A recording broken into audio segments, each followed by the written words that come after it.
you very much. We all seated.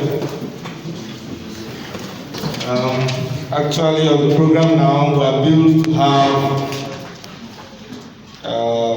Dr. Deepak Kumar Srivastava, but the network is not allowing us having now. We might explore other means.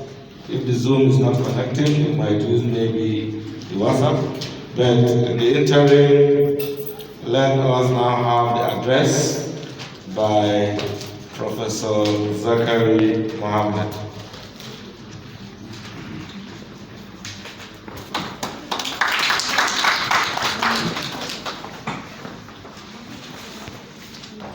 The executive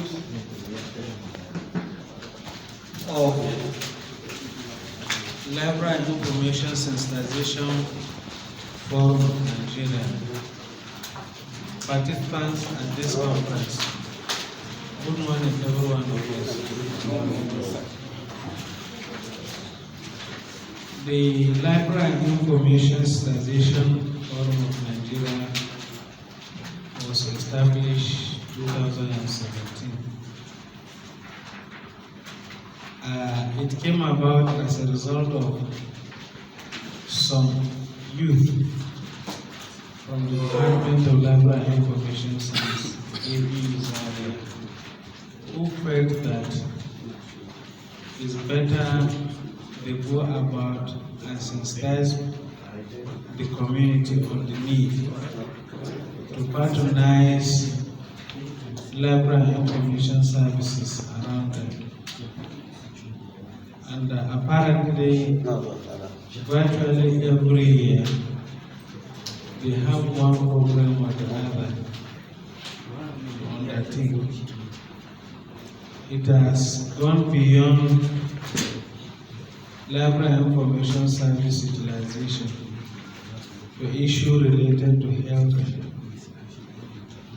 and social awareness and mobilization, socio-economic mobilization in the community.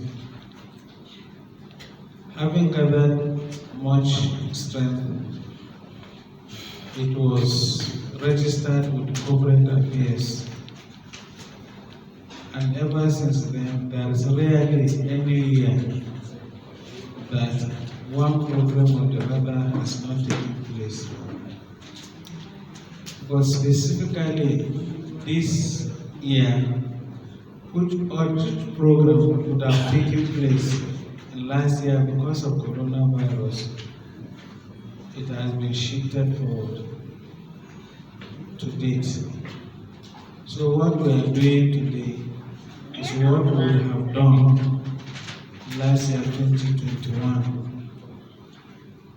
And specifically, this thing has to do with research. And we have specialists who have agreed to present papers on research methodology. It is sad that we are unable to have it on the campus. So we are very sorry for what happened. And I want to believe that if not for the strike, if we had had the program as scheduled, I want to believe that it is not this hall or the hall we had booked for last year, we had booked for much earlier, will be too small for us. Incidentally, because of ASU strike, many have to leave back to their home disappointedly. Because I want to believe that research is for everyone. And from the feelings we had, it is not only library and information science students, but postgraduate students particularly across the campus. We are made to understand that it has gone beyond the students, that even some lecturers were supposed to have participated in this exercise. I want to believe that sooner or later already they are on their way, so that they can rub mind with us and move forward. And one thing that made me to be happy about is that Nigeria is in the threshold of evolving National Research and Development Foundation. The draft legislation is already on the table. It is my belief that within the next couple of, I want to believe that before the end of the year, before the middle of the year, the foundation would have been launched. One other thing that makes this event topical is that even the Tertiary Education Trust Fund has some blessings. I mean, receives some blessings. And in fact, they are working on how to patronize and how to evolve a focus for the country. It's not only to develop, but also to innovate based on the outcome of the research. I know more than about 160 professors of research in different areas, including library and information science, were gathered about 1 year now, doing one thing or the other. In fact, some of them are already out of the country to study what is happening with regards to research and innovation in some countries like Brazil, Egypt, and whatever. So I can see that it's an opportunity that we try to develop so that by the time all things are okay, we can get ourselves involved in this type of exercise. So gentlemen and ladies, as I said, please sorry for the somersault in the change of venue, and another somersault again in putting things right. That is a problem with our type of environment. So please bear with us. I wish you a successful stay. Thank you very much.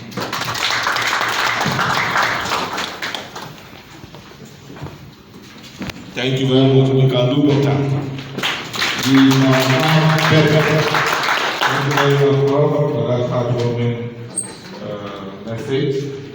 Next, we'll also listen to the acting university laureate. We'll listen to the speech.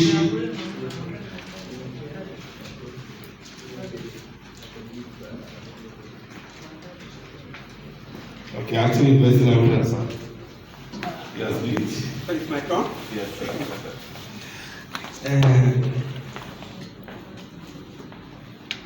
The chief host, Professor Zakari Mohammed,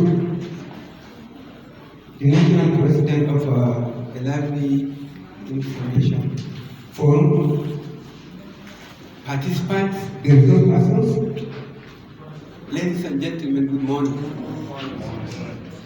I feel honored and privileged to be with you this morning on the occasion of this timely workshop.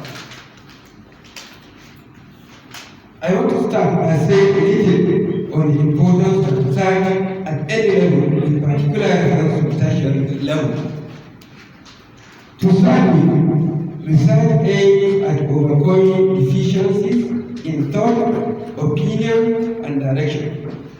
Research stands for repeated search of something to draw inference, categorize positions, and decisions that can be defended for the empirical strength. While welcoming you to this very important workshop, I pray for your indulgence to get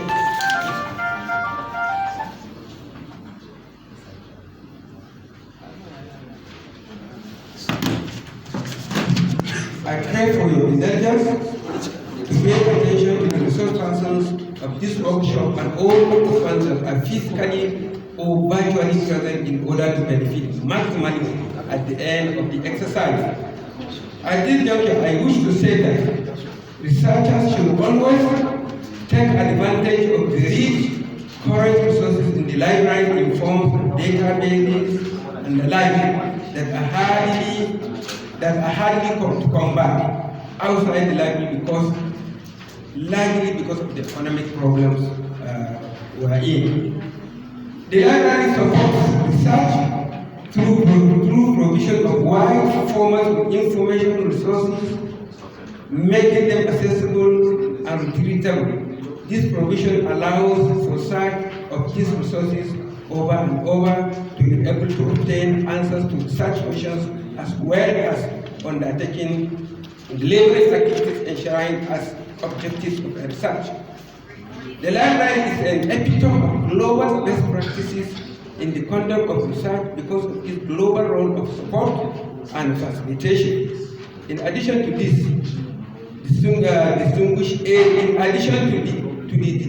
distinguished age-long activities that include bibliographic description, discursive program on peculiar research, such as citations, referencing styles, and the like, and the fight against plagiarism.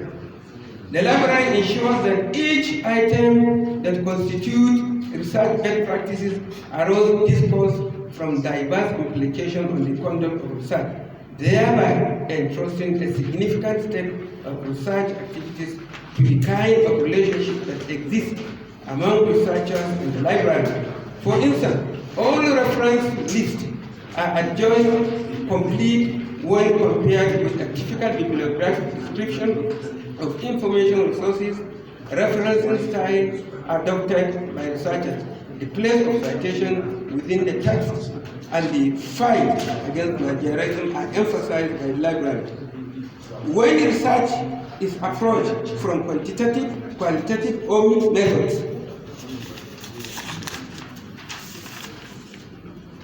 the library is readily available to guide.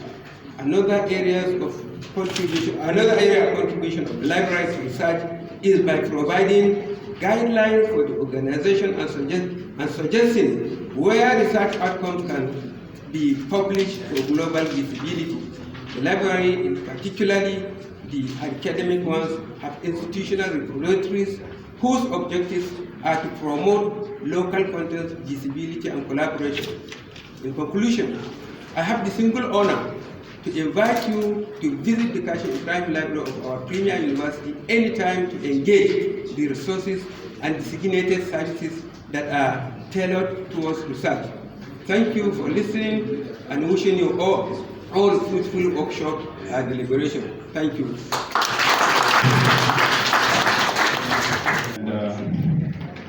Whatever is as a result of contingencies. So we are about to start the program. Even though the person connecting us virtually is on his way coming, and other people are on their way coming, but we can't keep waiting for them. We need to start because we don't have time. Discuss on the global best practices on mixed method research, academic publication, and research chapterization. So I would like to begin by saying that I recognize the presence of Dr. Muhammad Mustafa Bagudu from Department of Accounting, who is going to take us on mixed method research. He is humbly represented by Professor Ahmed Abubakar from Accounting. Professor Ahmed traveled to abroad presently, so he is representing him, and we are hoping to. So I supposed to give my speech yesterday in the morning, and due to time factor and other activities like that, I was unable to do so. So I'm going to seize the opportunity today and give my speech. Maybe at the end, as we await the arrival of Professor Zakari Muhammad, then we'll begin. Thank you.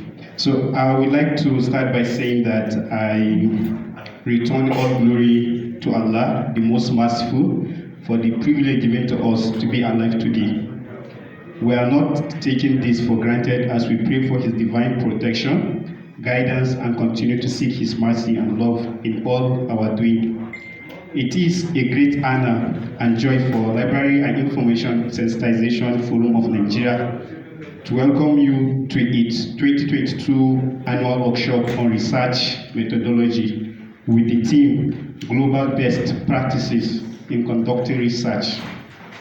As the lead servant of Library and Information Sensitization Forum of Nigeria, holding sway for the organization at this event, I want to appreciate and recognize our special guest of honor, who was humbly represented by the acting university librarian yesterday in person of the Vice Chancellor, Professor Kabir Bala Muhammad, the Chief Host, Professor Zakari Muhammad, the host himself, who is the acting university librarian, Al-Haji Abdul Hamid Imam Gambo, the lead facilitator in person of Dr. BABANGIDA Umar DANGANE, Dr. Muhammad Musa Hayatu, Professor Ahmed Bello, who is humbly represented by Dr. Muhammad Mustafa Bagudo. He was here since in the morning. He came here, I think, as early as 8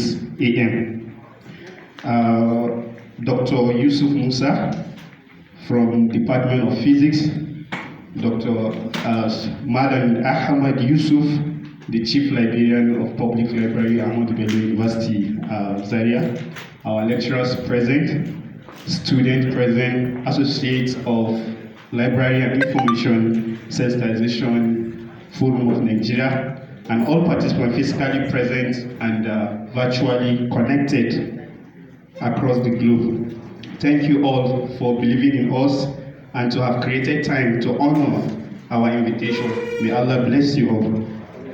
Library Information Sensitization Forum of Nigeria is an information science professional-based forum funded by some visionary students of the Department of Library and Information Science, Ahmadu Bello University Zaria, prestigious Ahmadu Bello University Zaria, the likes of the late Nasiru Ibrahim Suleiman, may Allah grant him Jannah, myself and Bashir Ahmad, Haja Ibrahim Jalo, Ilyasu Zakari Ahmad, and Abdullahi Safia Sarkin Hanya.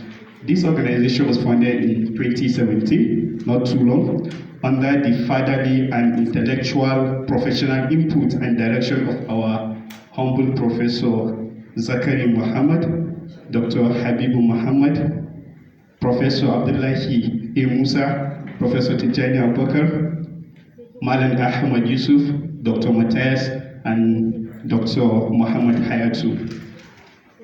Library Information Vanguard of Nigeria, Forum of Nigeria was formerly known as Library and Information Sensitization Vanguard of Nigeria when it was registered with Kaduna State government under the non-governmental organization. At present, it is registered with Corporate Affairs Commission as Library and Information Sensitization Forum of Nigeria. Since its registration, this organization has been impacting society through its societal meaningful activity in line with the vision and mission, which is to sensitize the communities of the benefit of libraries and information centers to academics, social, religious, and moral well-being through facilitating access to information and to equip communities with the basic skills on how to collect, process, access, retrieve, and use information effectively and efficiently in information centers in Nigeria and the world at large.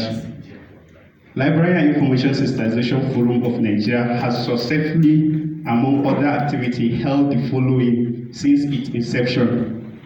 In 2017, Library and Information Sensitization Forum of Nigeria organizes annual week, which includes Sanitation and Hygiene Day, Public Lecture Day, Sensitization Day, Bring Back Youth to Library Day, Public Awareness Campaign Day, and so on, which is in line with the United Nations Sustainable Development Goal, SDGs. In 2018, Library and Information Sensitization Forum of Nigeria went to schools for advocacy on information literacy and reading culture across some selected schools in Kaduna State. From 2018 to date, LSFN engaged in awareness campaign on contemporary issues such as diseases like coronavirus, Ebola, and so on, like insecurities, bedeviling our society, such as the issue of kidnappers and Boko Haram and whatever, and drug abuse. From 2018 to date, LSFN, Library Information Sensitization Forum of Nigeria, organizes annual spelling bee for junior and primary schools. And the next month, by God's grace, we are organizing this 2022 spelling bee across the state, specifically in Kaduna State. As at 24th to 26th of March last year, 2021, Library and Information Sensitization Forum of Nigeria organized her first annual international academic conference with the theme Library and Information Services and Global Trend. In 2022, during coronavirus lockdown, LSFN organized a free online seminar for librarians and information scientists where scholars across the globe are invited to discuss extensively on the fates of librarianship and information science in the current pandemic. In 2021, LSFN organizes free online lesson for SSC students across Africa with specialists from different disciplines, and this is in line with the United Nations Sustainable Development Goals for virtual learning for schools. In an attempt for LSFN to go in line with the federal government mission and vision on the virtual teaching and electronic teaching for students, so we adopted this free online lesson using some softwares and other platforms like the Google Meet and Google Classroom, Telegram, and WhatsApp and whatever. So in 2021, LSFN went for an outreach to schools on the fight against fake news, misinformation, disinformation, rumor, and negative utterances within Kaduna State during its 2021 annual week. In 2021, LSFN organized its 2021 free annual online seminar with the theme New Normal in the 21st Century Library and Information Services. From 2021 to date, LSFN organizes free monthly online lectures as an avenue for training young scholars to be effective in public speaking, academic publication, and research writing. LSFN, Library and Information Sensitization Forum of Nigeria, 2022 programs are workshop on research methodology, which we are on now, school spelling bee, which will come by next month, March, and international conferences, which will come by April next upper month. Then academic journal publication. By this month to April, we'll start the publication will go on, and among other activities. Library and Information Sensitization Forum of Nigeria, LSFN, is an intellectual developing professional-based organization with a well-metropolitan structure based in its officials, ambassadors, and members cutting across countries.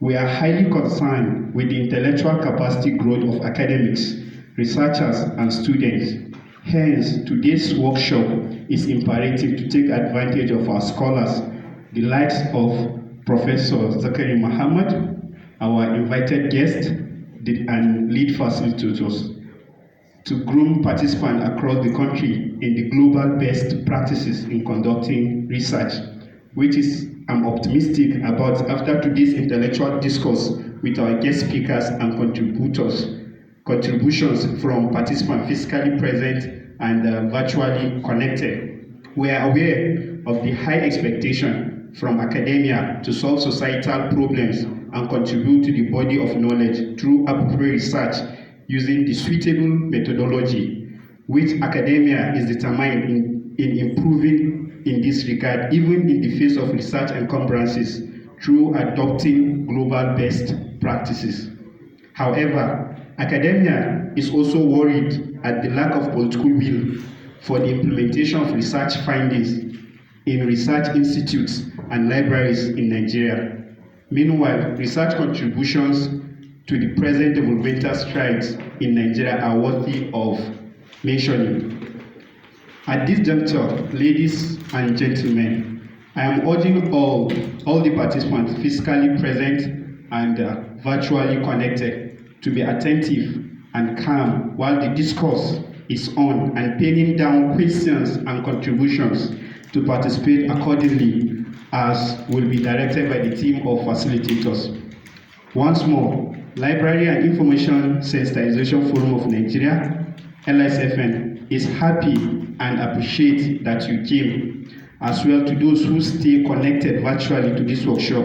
I wish you all safety to your various destinations at the end of this workshop. Thank you all, and may Allah bless you. Thank you. Please, for those of us who have our Wi-Fi is on, please do well by putting off your Wi-Fi. It's causing the network jam here. If your Wi-Fi is on, please help us by turning it off. Now, we would like to have Dr. Deepak Kumar Shrivastava speak to us. He was built to give us the welcome address. Dr. Deepak, sir.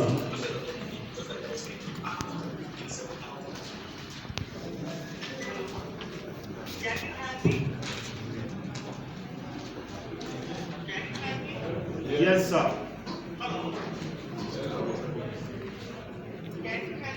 Yes, we can hear you.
Dr. BABANGIDA of BARDEN, the BARDEN Malman Latina, for former acting vice chancellor Federal University Latina.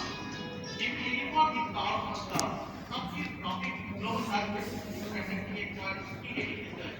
Like that is the Professor Abdullah, Department of Economics, Abdullah University, Jaria.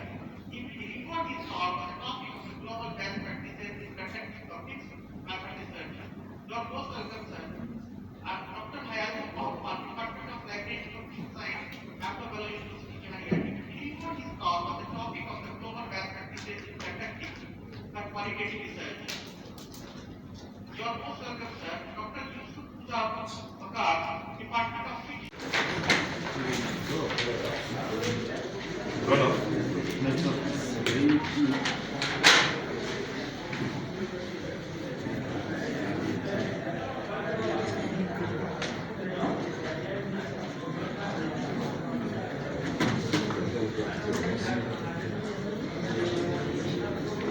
Za mu try ne ko daban-daban. Da MTN da waye da waye. Duk wanda ya stable kenan. MTN din ma is not strong.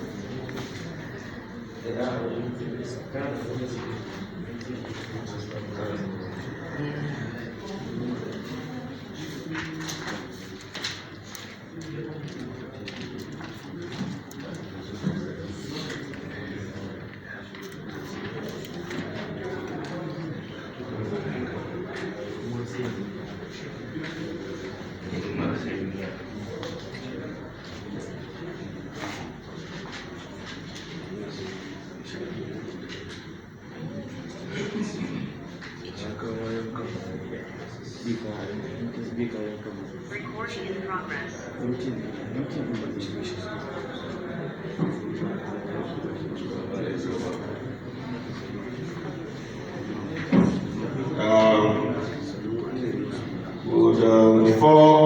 officially commencing, we would like to recognize some persons on the high table.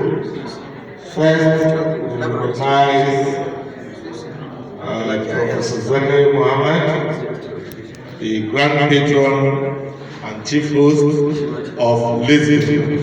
Please, let's put our hands together for him and take his place at the high table. Professor.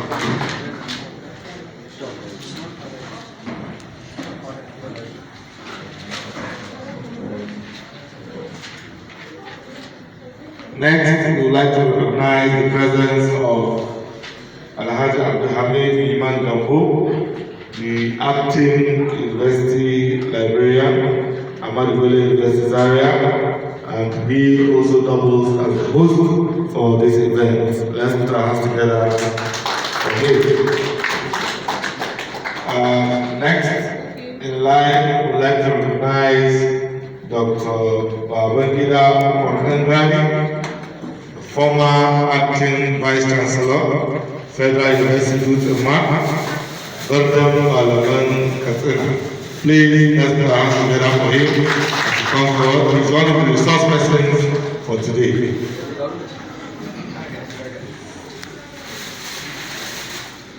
The acting university librarian, let's put our hands together for him today. Next, we would like to recognize one of our resource persons again for today, in person of Dr. Hayatul Musa Muhammad. We would like to recognize the presence of MALAMAN, librarian, AMPL, ABU Zaria, Of course, we will certainly not continue without recognizing the presence of the Director of Library and Information Services of NARIC. Is no other person but Malam Ibrahim Adamu Basawa. Let us put our hands together for him as he comes forward. So next in line on our program, we'll be having a welcome address by Dr. Deepak Kumar Srivastava. He is of the Government Public Library in India, particularly Kota. So we'll be patiently waiting for the network to come up so that he could give us the welcome address, and then we forge ahead from there. We also would be expecting a representative of the Vice Chancellor of Ahmadu Bello University, Zaria.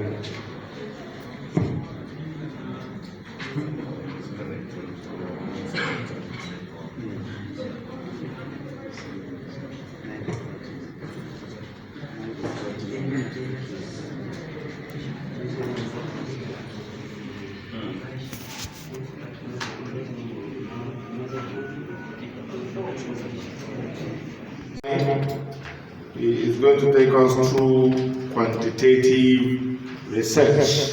So now, each and every one of us are now going to the classroom. Your bibles and papers should be handy so that you take down notes. I think, sir, you will use the podium. Use the podium, sir.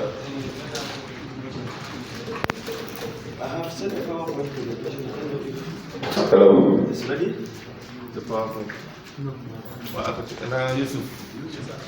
PowerPoint. PowerPoint. Not about the PowerPoint, sir. Okay, yes.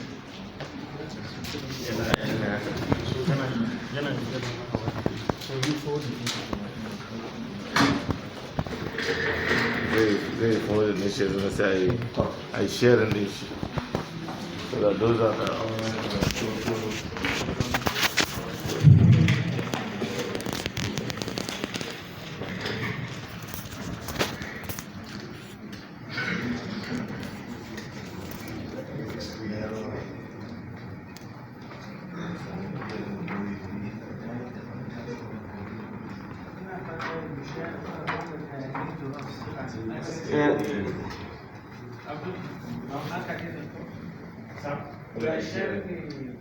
Hey, I'm projecting mine. Everybody will see.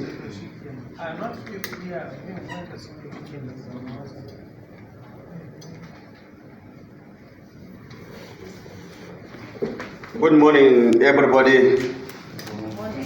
I think I will start recognizing my mentor, in person of Professor Zachary Muhammad, before the University Librarian. Apology, please.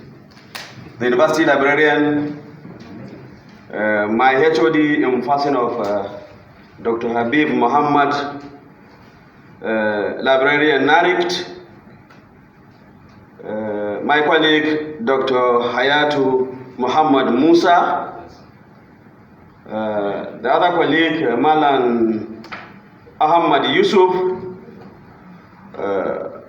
ESCO of this Noble Association participant, good morning.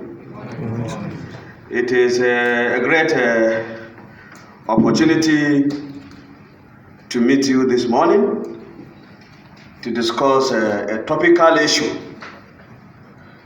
concerning quantitative research.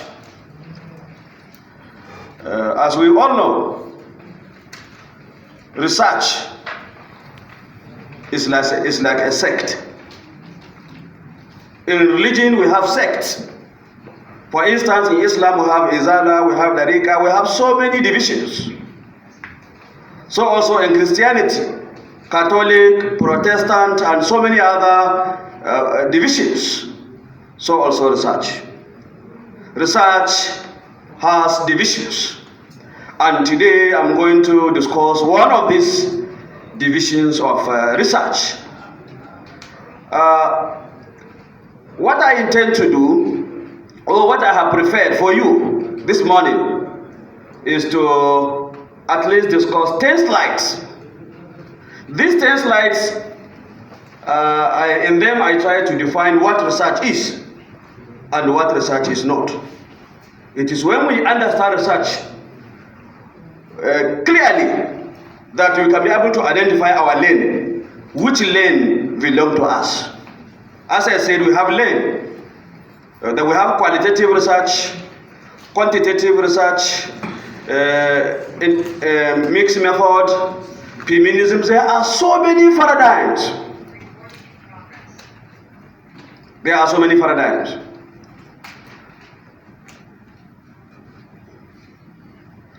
In my first slides, I try to look at the etiology and literal conception of the word research. The origin of the word research. It is originally a French concept meaning rechercher.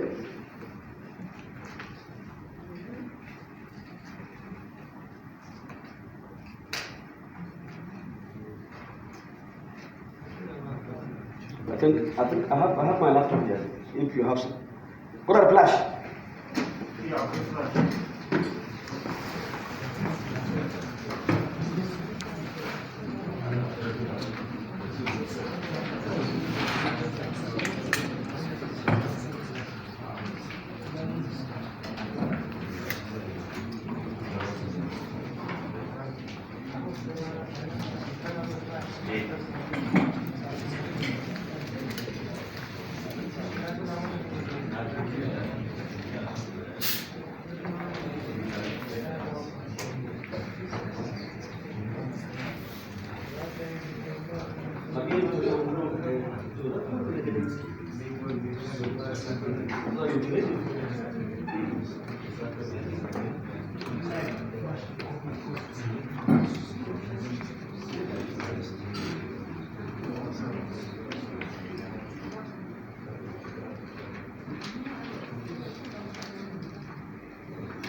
Muna wajen workshop.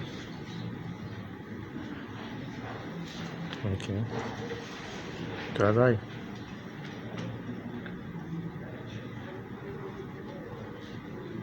Allah kai mu. Aku siap.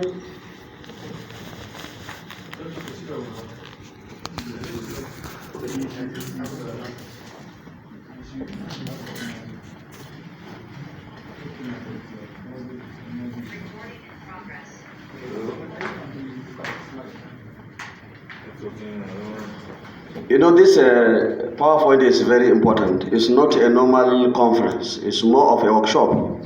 So we need a working document.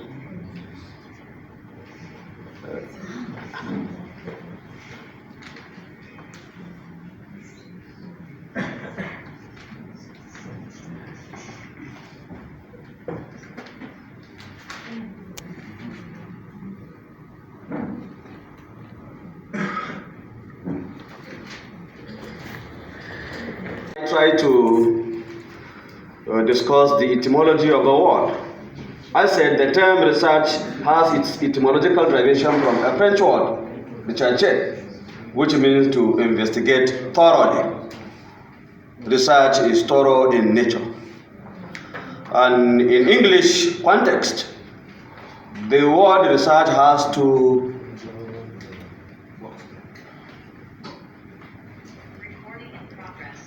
syllables, re and search.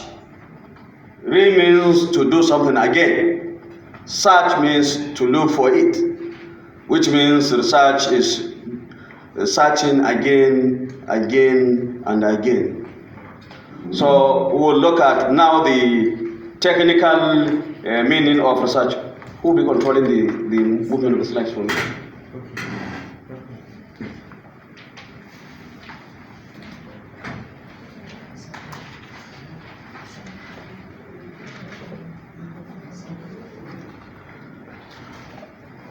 I provided about 11 definitions of research, and the essence of doing that is for us to have a clear picture of what research is.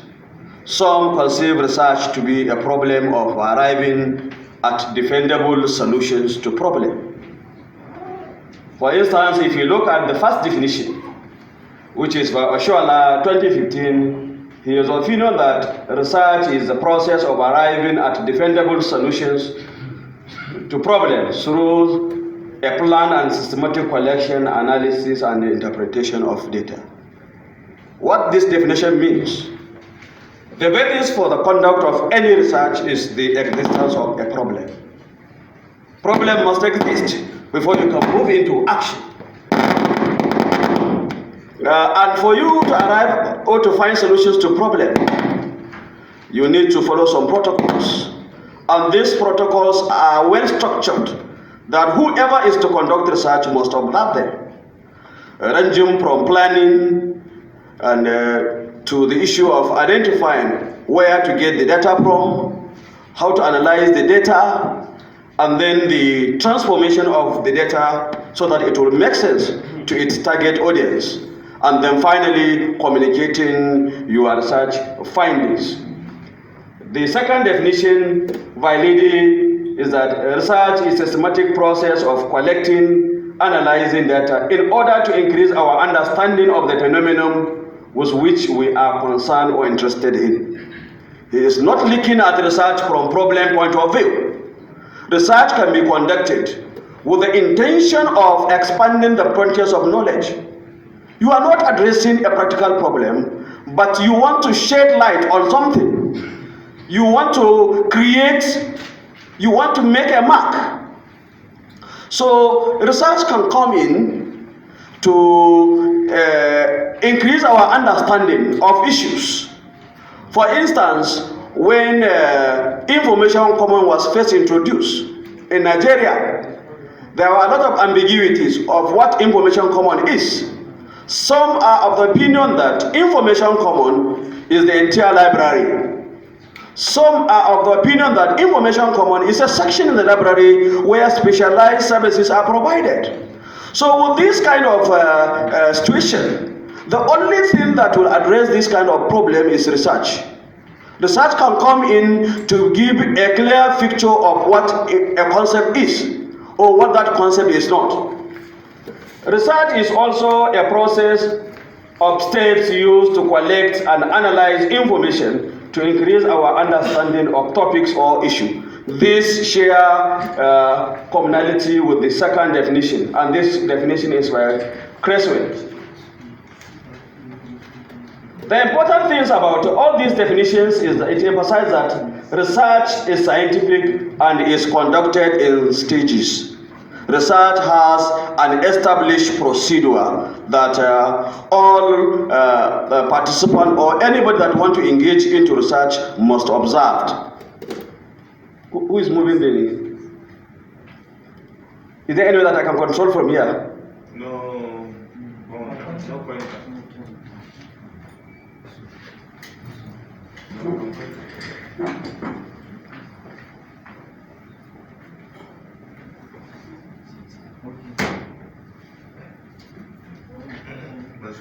Okay.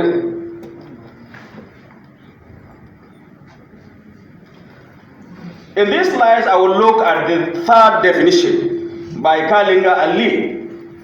Kalinga and Lee define research as scientific research as systematic, controlled, and critical investigation of hypothetical propositions about the presumed relationship among natural phenomena.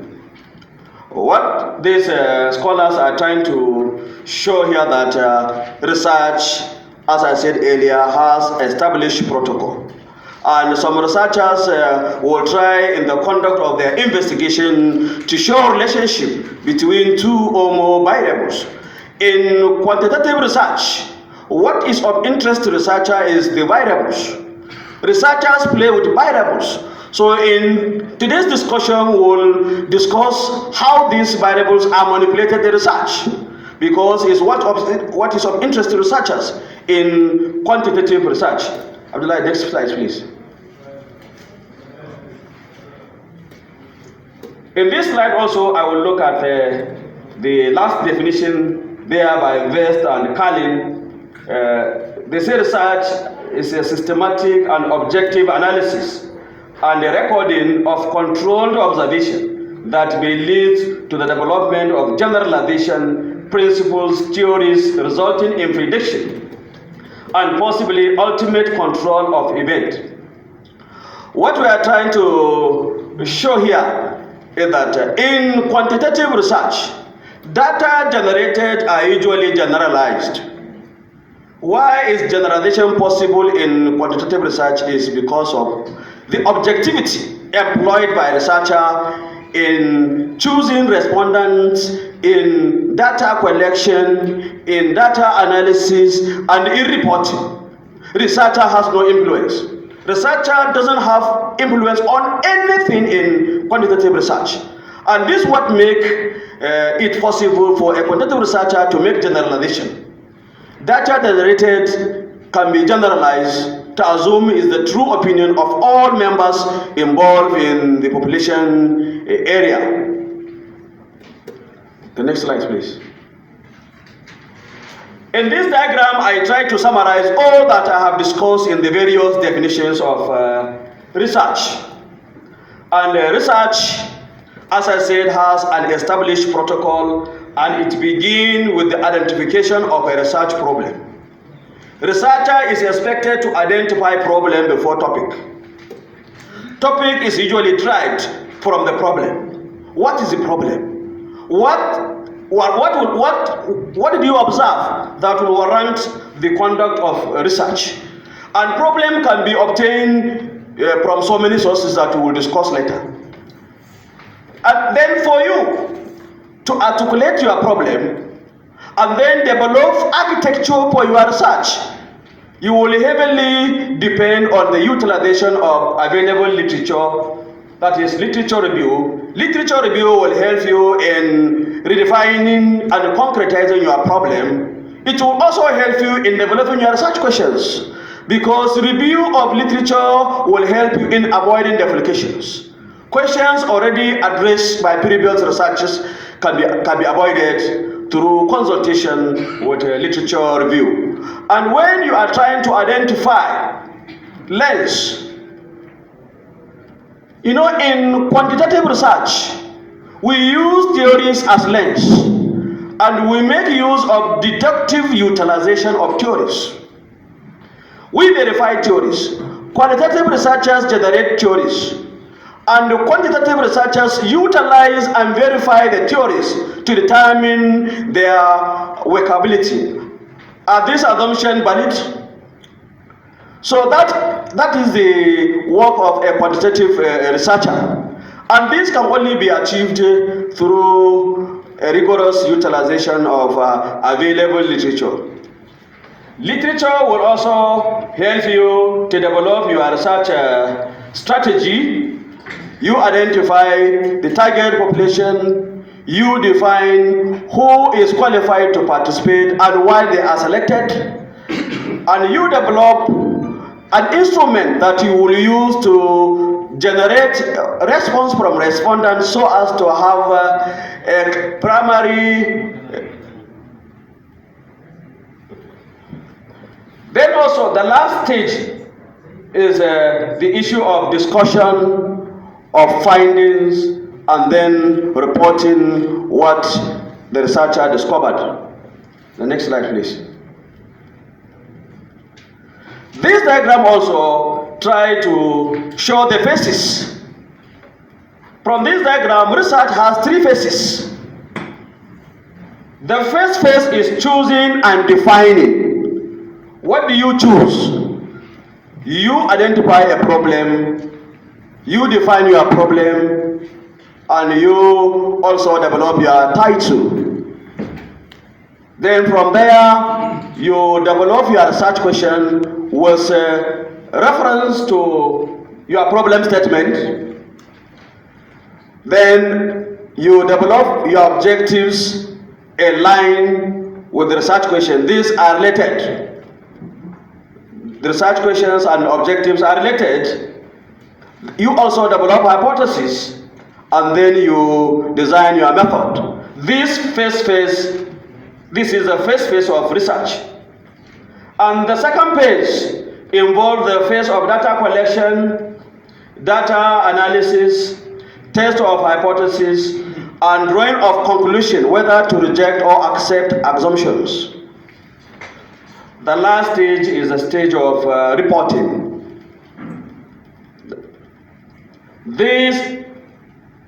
What I have here are the guidelines. that research emphasizes the development of generalizations, principles, or theories that will be helpful in predicting future outcomes. Research also is based upon observable experience of empirical evidence. Data generated are empirical in nature. Data is usually obtained from the field. Data is generated from primary source, those that are directly involved in what is being investigated. Research demands accurate observation and description. Accuracy is very, very central in quantitative research because at the end of the day, a researcher is expected to make generalization. Research involves gathering new data from primary or first-hand sources using existing data for a new purpose. Research is often characterized by careful design procedure that apply rigorous analysis. What I mean here, research has an established procedure, and this procedure is tasking, and it requires a lot of tolerance, it requires a lot of patience, it requires a lot of endurance. Research is characterized, as I said, by patience and is unhurried activity. It doesn't require haste. You are expected to take your time and do what is expected of you. Research requires courage because it's tasking, it's time demanding, it requires a lot of finances. So therefore, it requires a lot of courage. The next slide, please. These are the characteristics of research. All my definitions of research are tilted toward quantitative definition. The other scholar will look at research from his own point of view. As I said earlier, I have my own lane, and my lane is quantitative lane. Research originates with a question or problem. I've already explained this one, that research begins with a problem. Problem must emerge before one can go into research. Then from there you develop questions. These questions can only be answered by data. And the essence of conducting the research is to provide answer to this question raised at the initial phase of research. Research requires clear articulation of goal. Objective must correlate positively with your research questions because it's what you intend to achieve at the end of the exercise. Research usually divides the principles or problem into a manageable sub-problems. What I mean here, one problem can be viewed from different angles. So a researcher is expected to define his focus of the problem, from which angle the researcher intends to look at the problem. You look at it from your own angle, another person will look at it from his own end. The next slide, please. Okay. In this diagram, I try to discuss the typology of research. Research can be generally divided into three. Research can be divided by use, by forms, and by evidence and the method of analysis used. Research by use can be divided into two, where we will have action or applied research. Action or applied research is usually conducted with the intention of addressing a present problem. Problem exists that requires solution, and a researcher is coming in to address the problem. While pure or fundamental research is conducted with the intention of expanding the universe of knowledge. It's not tilted toward addressing problem. You want to add to the body of knowledge. The second approach to the classification of research is by form. If you are looking at research by forms, you may end up having experimental research and non-experimental research.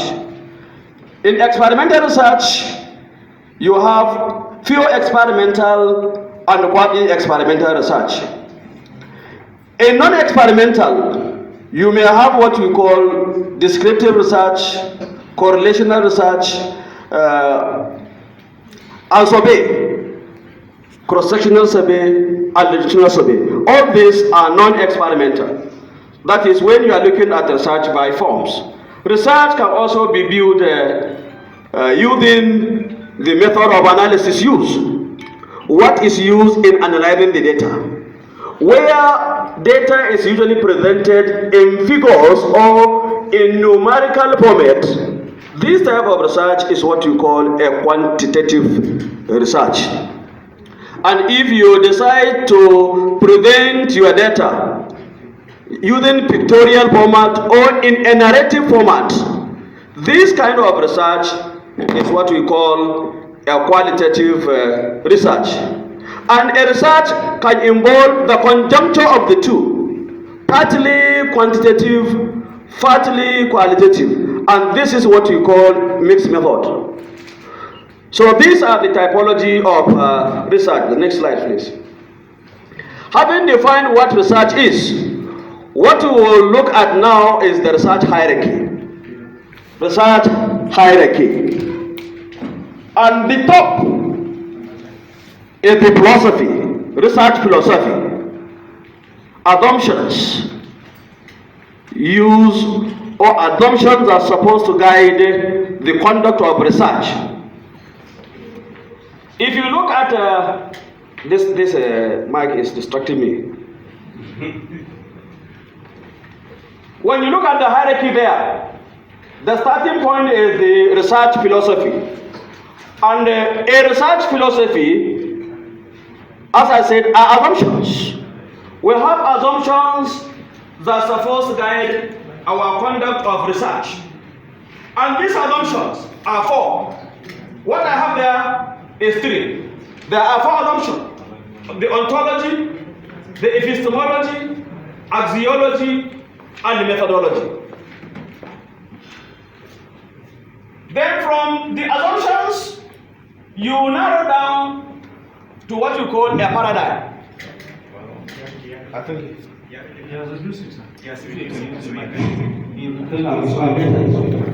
The way I'm doing I want to be facing the. I'll be more productive this way. Now, paradigm, as I said,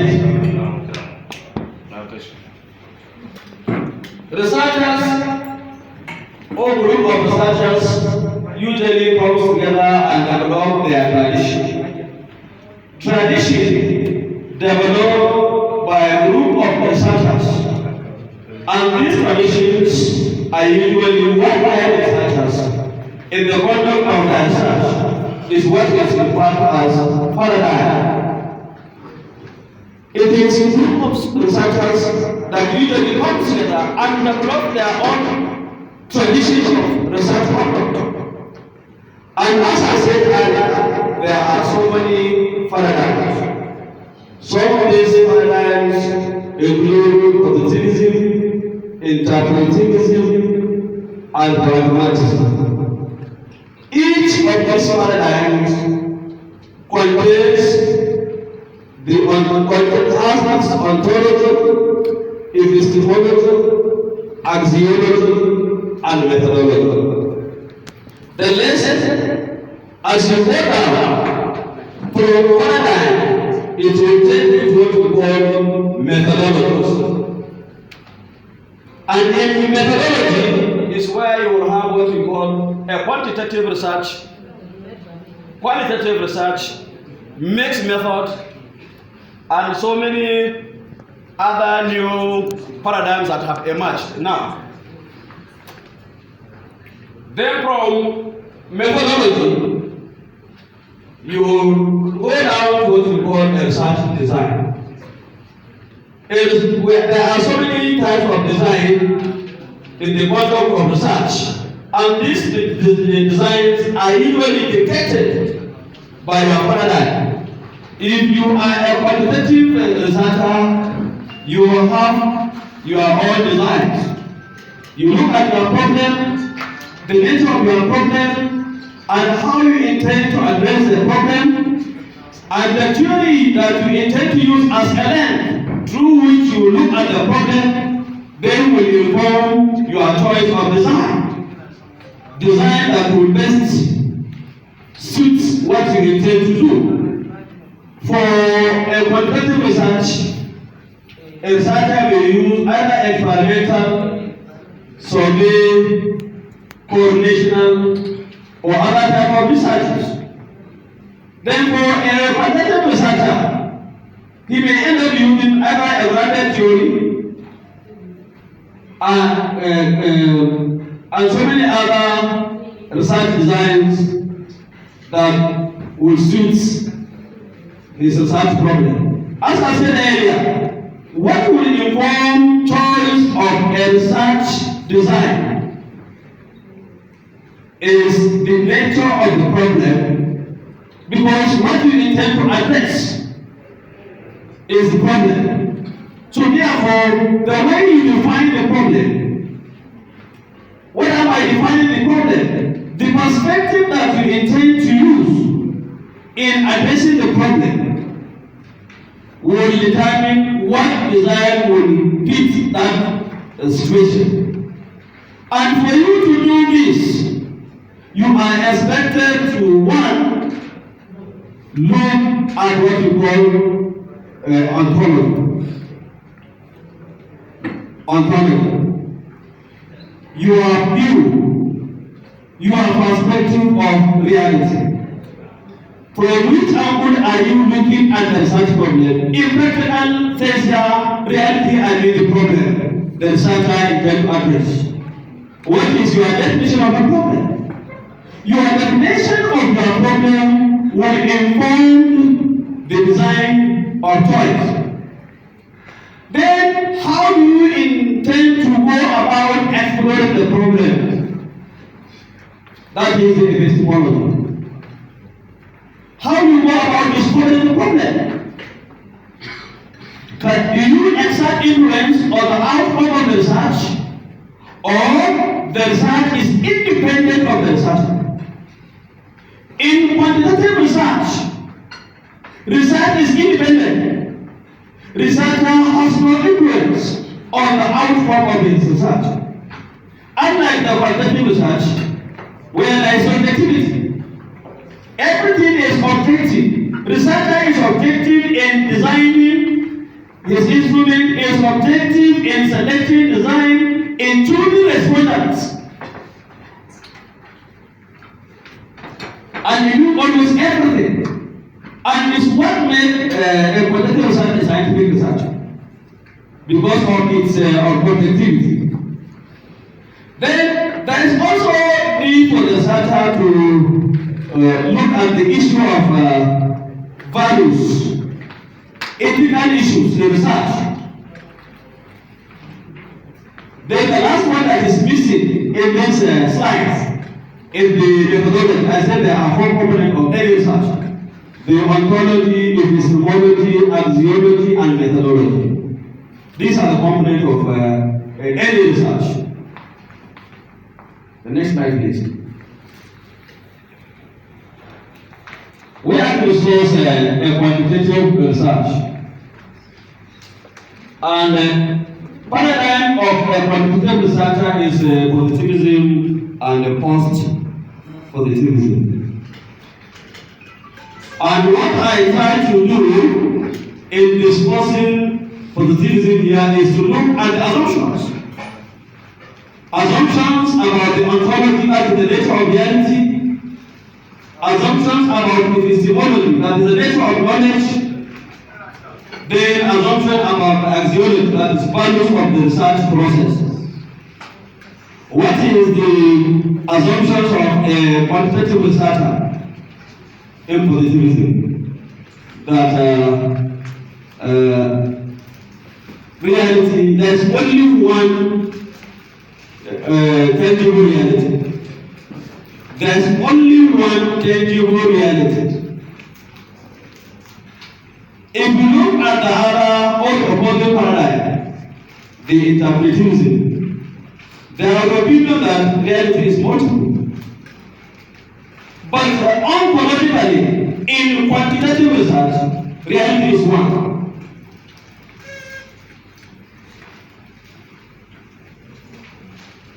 Then epistemologically, research or research process is independent of the researcher. What researcher do in the conduct of his research in quantitative research is to look at what has been designed for him to follow. As I said, it's just like a sect. The designs to use already defined by your paradigm, how to choose sound already defined by your paradigm, method of data collection determined by your paradigm, method of data analysis defined by your paradigm, reporting pattern is also defined by your paradigm. So, researchers in quantitative research make reference to this in doing whatever they are doing in research. As I said, research has no component. All activities in research can be grouped or subsumed into these four groups: the ontology, the epistemology, the axiology, and methodology. Next slide, please. Now, let's discuss the research paradigm. I said a research paradigm is a set of fundamental assumptions and beliefs as to how the world is perceived, which then serve as thinking framework that guide the behavior of researchers. I've already said this. Everything has been developed. What you need to do is just for you to make reference to those four items that I have mentioned, and then see what is applicable to your own context. The next slide, please. Now we are going to look at these assumptions one by one. I think I will begin with the research ontology. Ontology of the quantitative researcher. I don't know how we can see this.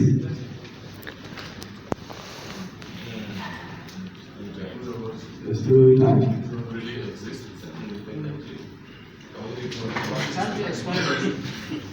They are all holding the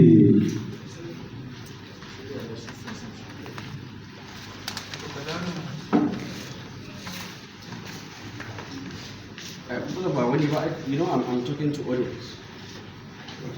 Yes.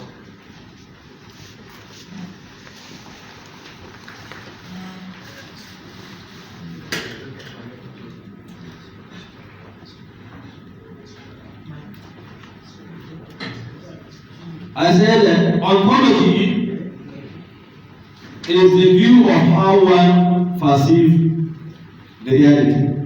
What is your perception? Your definition of what reality is the starting point. And in this paradigm, reality exists independently of our beliefs or our understanding. Reality can be observed directly and accurately. A clear distinction exists between our beliefs and the way the world is. What I mean here, your beliefs and the reality are independent of one another. Researcher cannot influence the outcome of his research. Researcher cannot introduce his sentiment, his opinion, or anything that is outside the discovery of his research.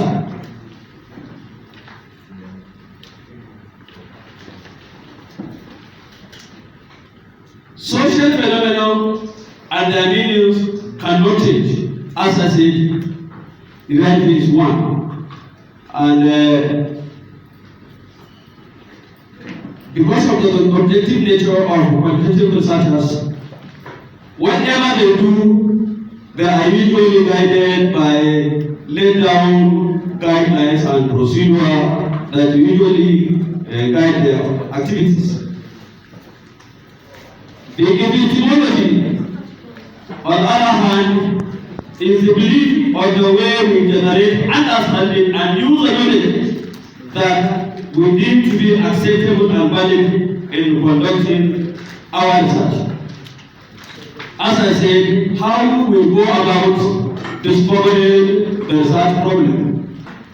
Our position, what is the position of the researcher in discovering the research problem? Do the researcher has influence? Can the researcher exert any influence on anything in the research? This is not acceptable in quantitative research. And archaeology, as I said earlier, is concerned with ethics, concerning the roles or values in research, and the researcher stands in relation to the subject being studied. Then the last one is the methodology, which refers to the model for undertaking a research process in the context of particular paradigm or its theoretical assumptions underlying the conduct of any research. And methodology involves one, logic of inquiry. Is it qualitative or quantitative? Methodology involves procedure for data collection. Methodology involves research setting. Here I mean the design. Methodology also involves procedure for data analysis and ethical issues. These are the components of a research methodology. Please let me see that methodology tree.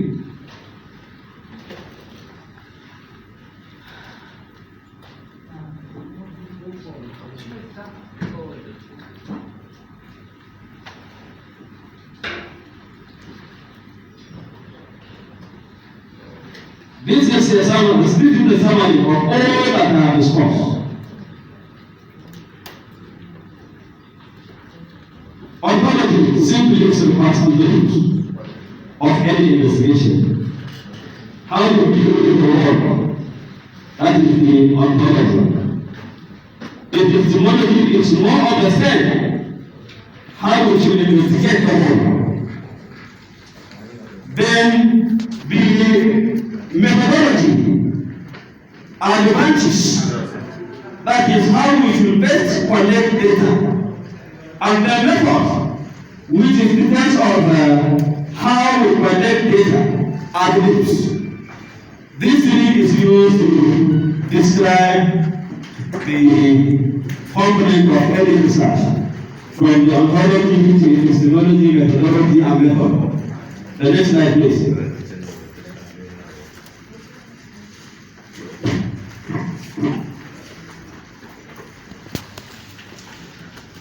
Why do we use quantitative research in our investigation?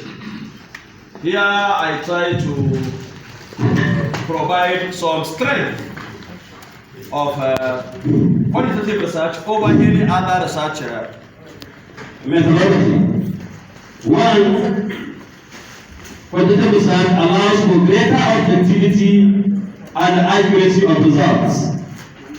Generally, quantitative methods are designed to provide summaries of data that support generalization about the phenomenon under study.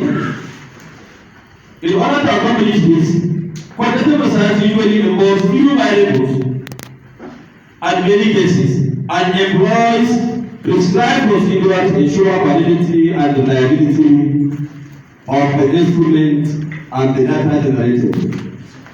Researcher using quantitative research has confidence in the workability and the ability of the instrument to use to generate data that will enable him answer the research questions.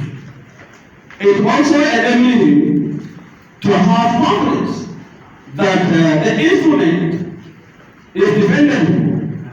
The instrument is consistent. The instrument will be capable of providing similar data if administered elsewhere under the same condition. 2, it enables one to apply a well-established standard that the research can be replicated and then analyzed and compared with a similar studies. What I mean here is that in quantitative research we make use of standard. Researcher is usually guided by a standard, and this standard serve as a framework for the researcher to investigate what he intends to investigate. You can summarize vast source of information and make comparison across categories and over time. Because data is usually presented in numerical format, a quantitative researcher can summarize the data into a very small table.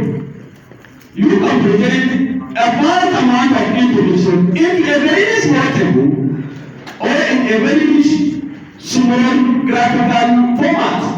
Data can be presented in a variety of formats, either graphically, pictorially, or in a tabular format. Personal bias can be avoided by keeping a distance from participating subjects and using accepted computational techniques. As I said earlier, same grade has no place in quantitative research.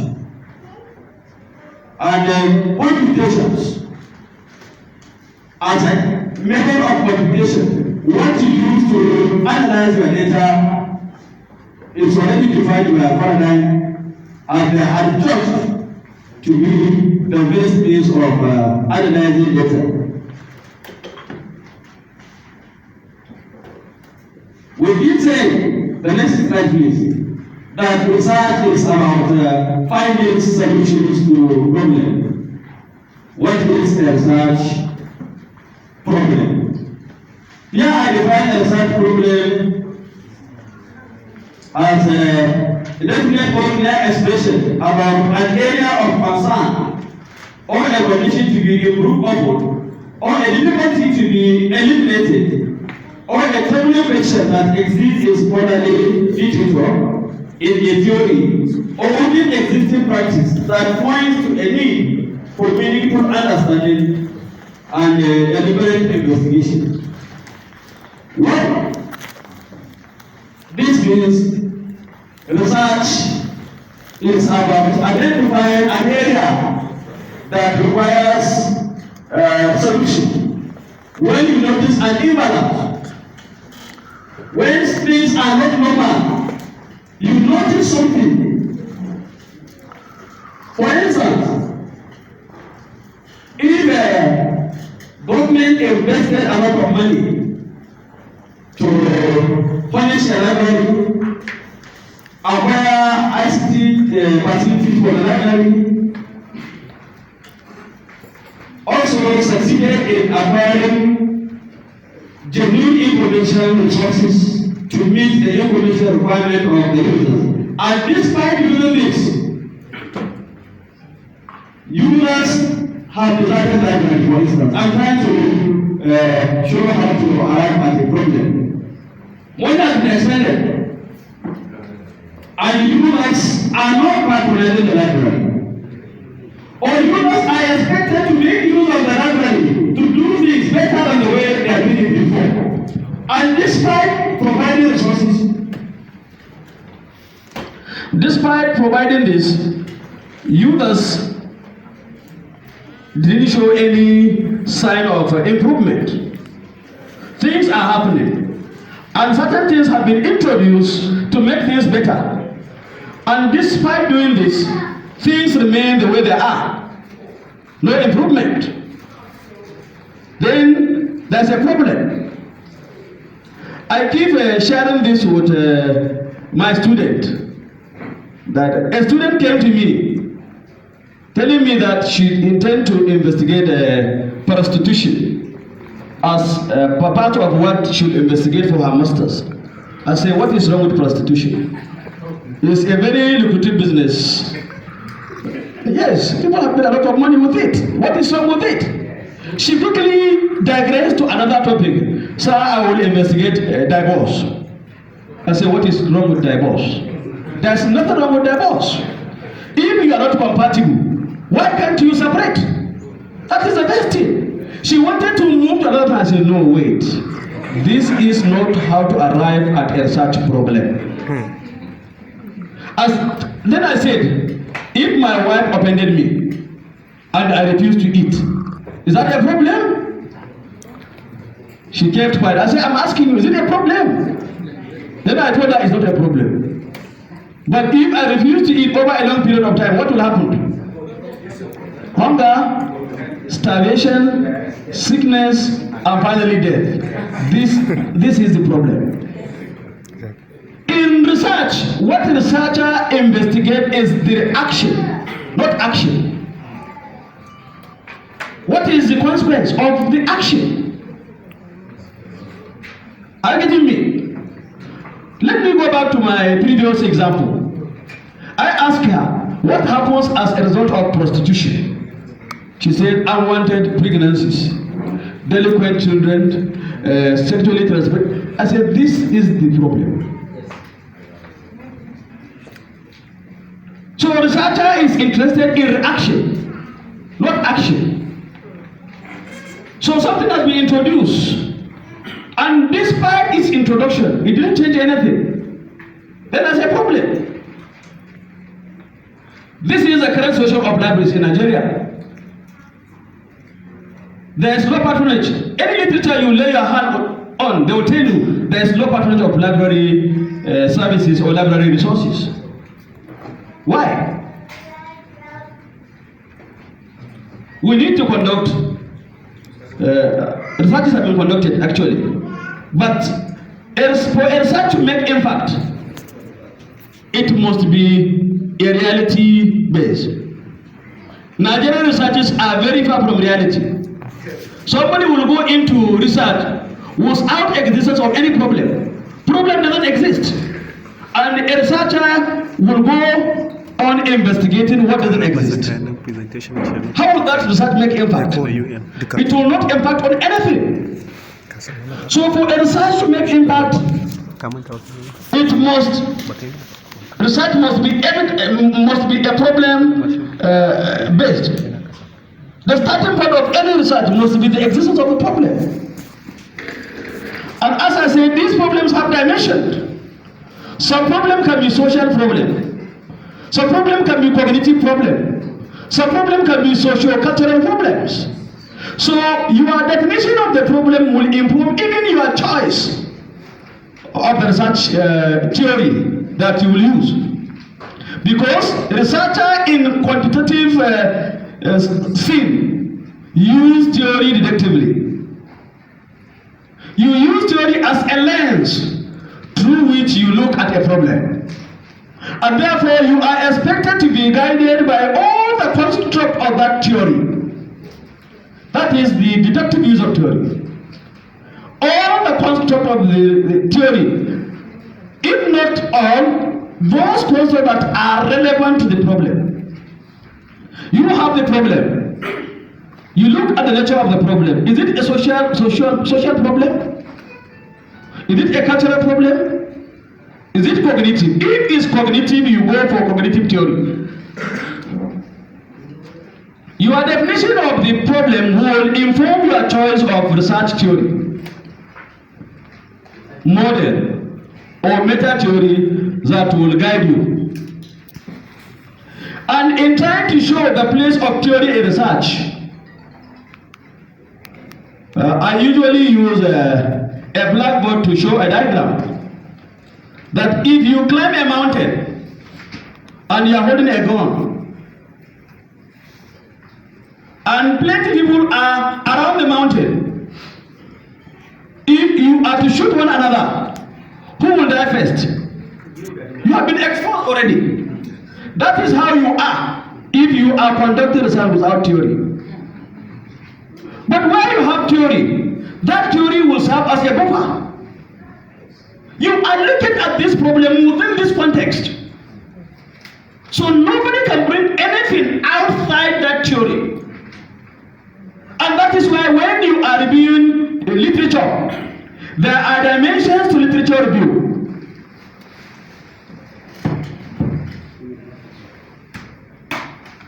There are dimensions to literature review. There is what you call theoretical review. You want to use theory as a lens. So your concentration in your literature review will be on theory. That theory that you intend to use. How previous researchers utilize the theory. Research questions are raised. The instrument they used, research design they used, and the outcomes of their research. This will guide you in choosing your own design, in choosing your instrument, in also choosing method of data collection, method of data analysis, and even reporting. It's very important. So the starting point is the problem. You must place your finger on the search problem. The problem must be clear.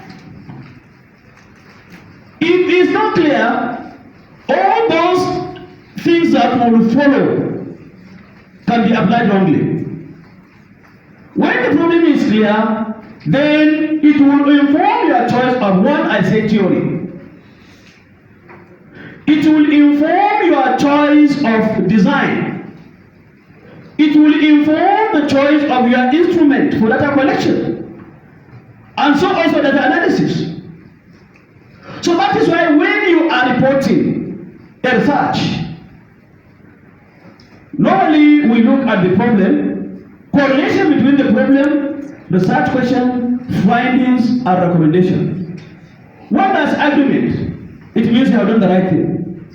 But where there is agreement, that research is concoction. As I said, research in this era is philosophy driven. You are expected to make effective use of your paradigm. Your paradigm will inform all actions. Whatever that you will do will be defined or will be dictated by your paradigm. What you need to do is just to read what is in the paradigm. How you will choose respondents. How you will analyze. And all actions that you will do will be guided by your paradigm. That is why I keep emphasizing on the ontology, the epistemology, axiology, and methodology. These are the only components of any research.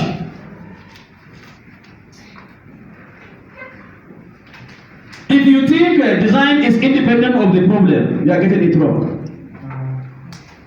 There must be a positive correlation between all the elements in your research. So once you have a clear problem, this is the foundation. If the foundation is faulty, then everything that will follow later will be wrong. The next slide, please.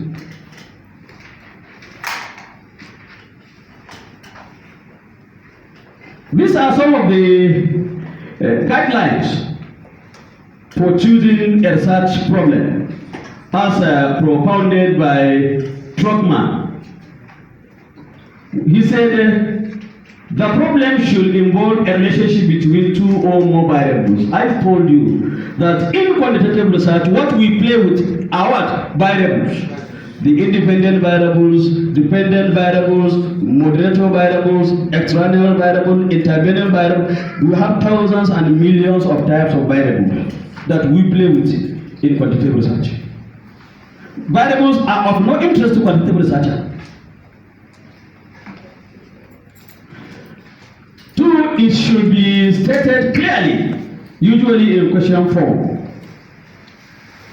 I said problem must be clear. Clarity is one of the attributes of a good research problem or problem statement. It should be possible to collect data, to to answer the research question. If you look at the problem, should be stated in such a way that it will enable you to generate questions from it. Can you generate research questions from the problem? And as you generate questions from the problem, then can data be used to answer the questions?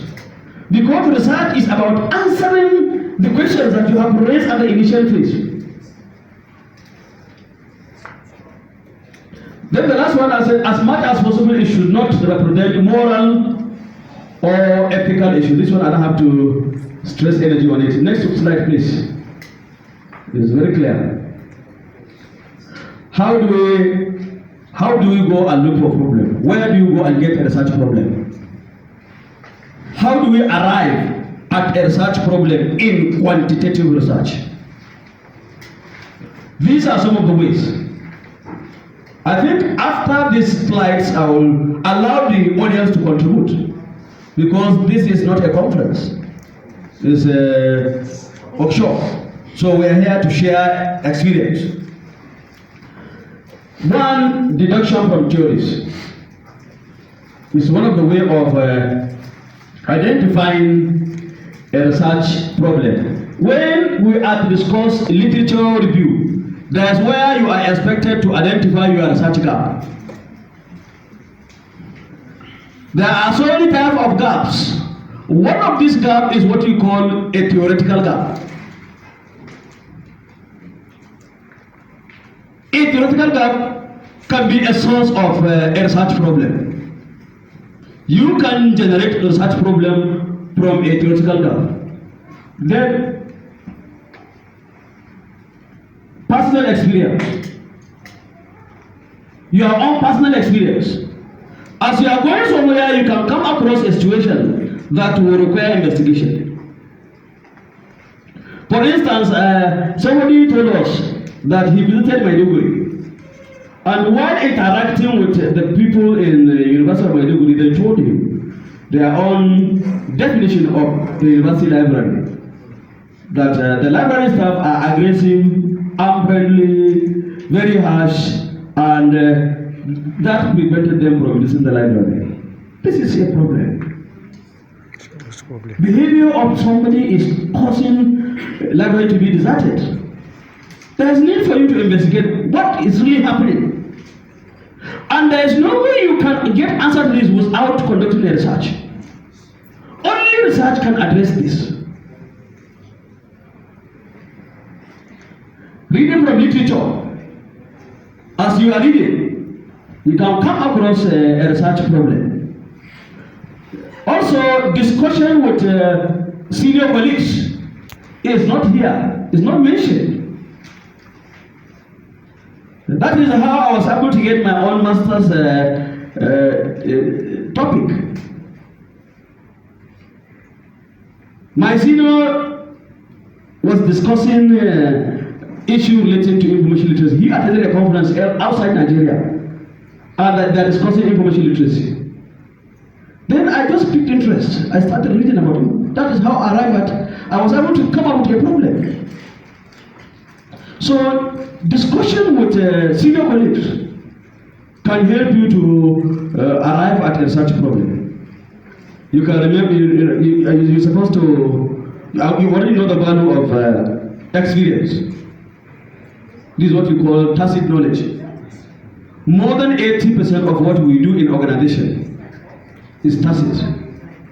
It's not in any record. Those that are there before you will guide you, will tell you, will show you how to do it.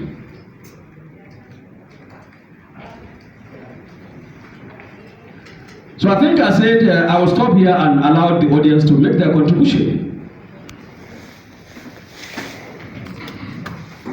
We are discussing a research problem and sources of getting a research problem.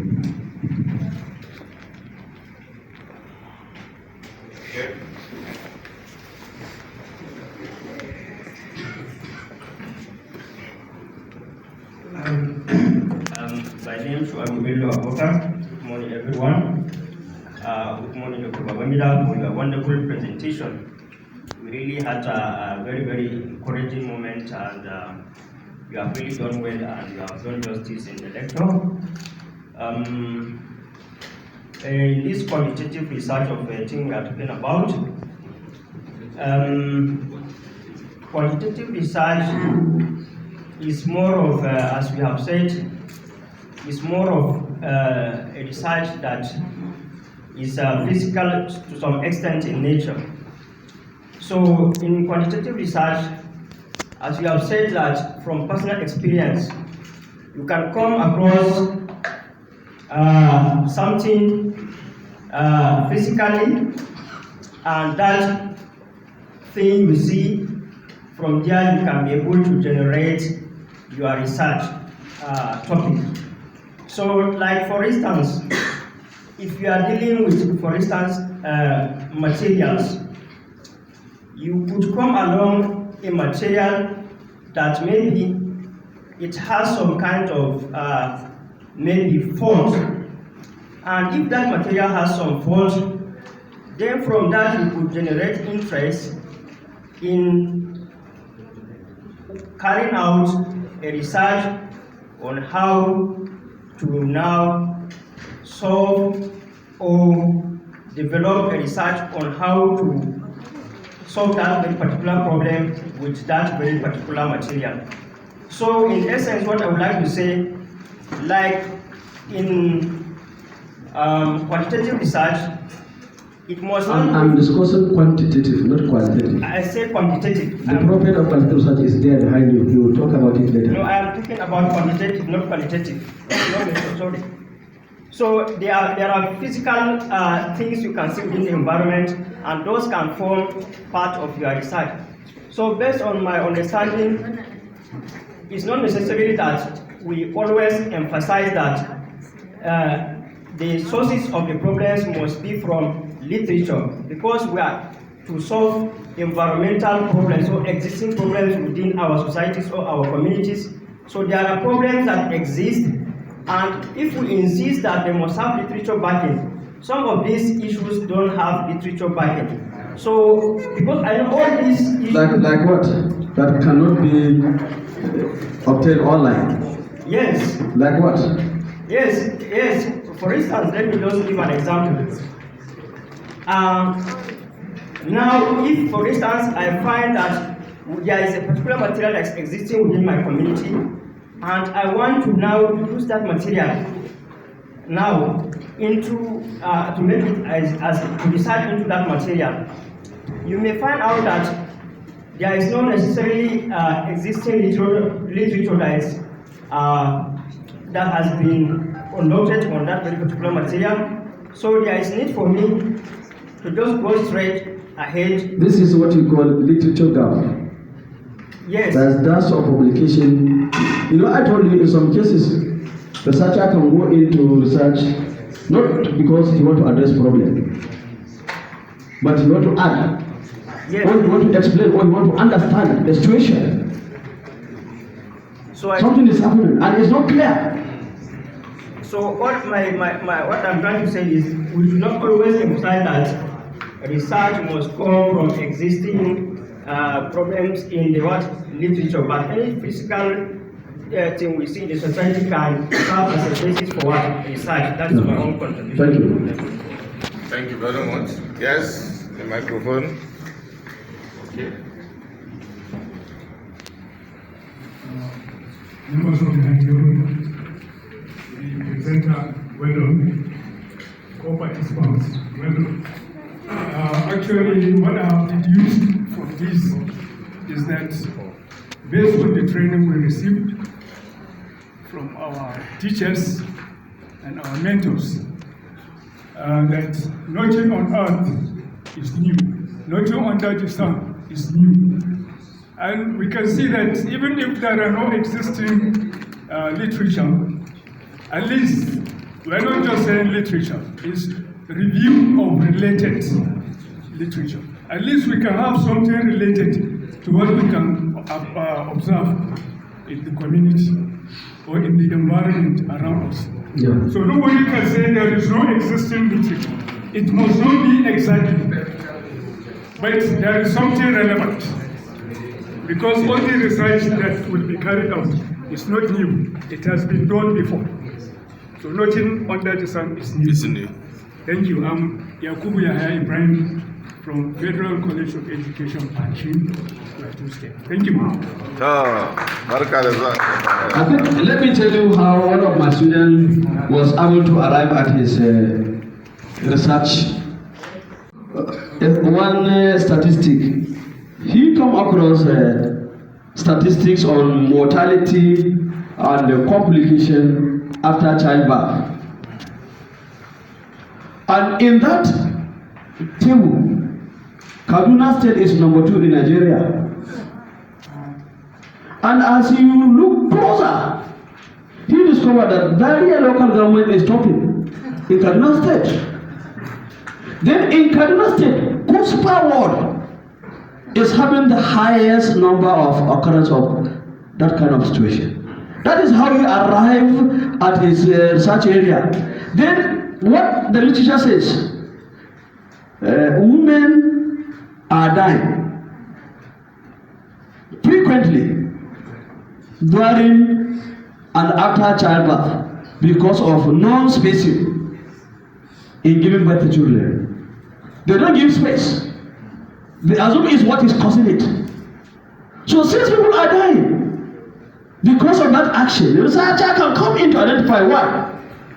Information is being communicated on the benefit of child spacing and what to do to practice child spacing. And despite this, people are dying. So in Kuspa Ward, this researcher only concentrated on polygamous homes because it's where they give birth to plenty children. And even in the polygamous homes, you are generating data from the primary source. Women are the subject. So you are not interested in any other, men are not part of the study. And even among women, there must be within active childbearing age. If they have stopped producing children or they have not started, they are not part of the study. And even if they are within the active childbearing age, they must have a minimum of 4 children. Because we want to ask, why are they giving birth to plenty children? We want to know their own thinking. What informed their action? So from reading literature, you can arrive at a research problem. Discussion. I know somebody who conducted research on Meshai.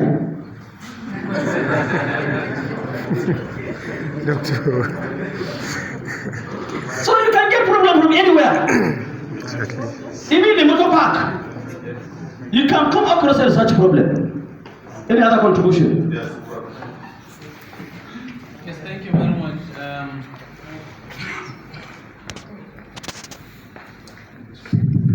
Thank you very much. I'm happy that the presenter has agreed with the first commentator. It's not every problem that you must get from the literature. More often than not, you get issues that you may not face in the literature. As you have cited the Meshai man, he knows how he arrived at that topic. It was not from literature. But one thing I must say is that the presentation is good, only that you refuse to tell the audience that for you to be good in quantitative research, you need to have some element of quantitative analysis. We are coming to that. Okay, if you are coming to that, then I reserve my question.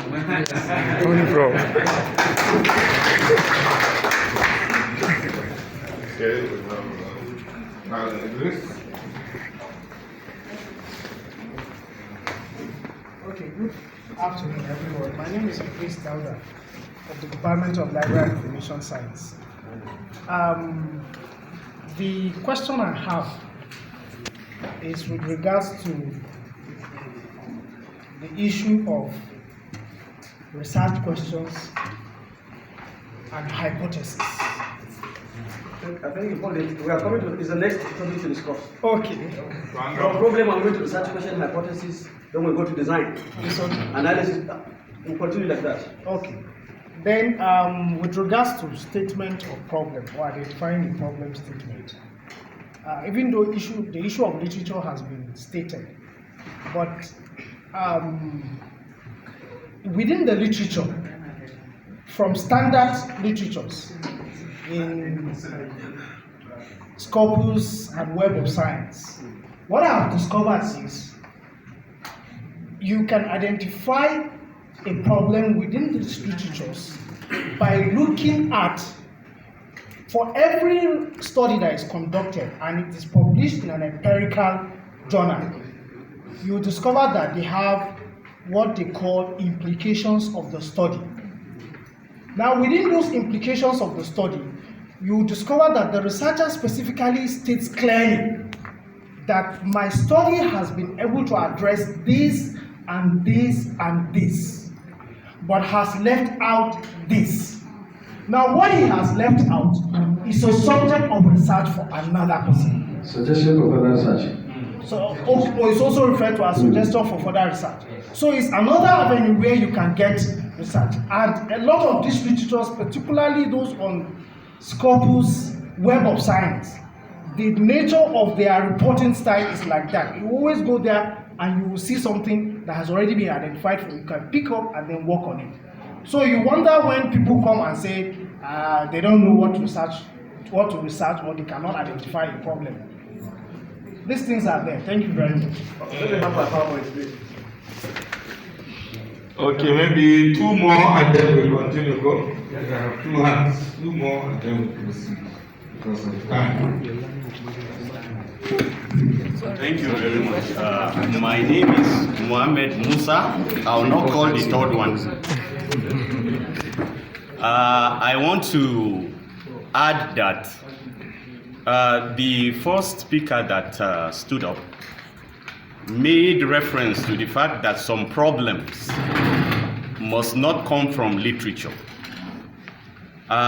From the presentation so far, we have learned that it is the nature of your problem that will actually determine the kind of research that you do. When there is no literature on a particular subject or topic, I believe you go qualitative, one way. The other way is, if you look at it, just like the second speaker said also, there is nothing that is not related to another thing. It has to do with the way you look at it, you as the researcher.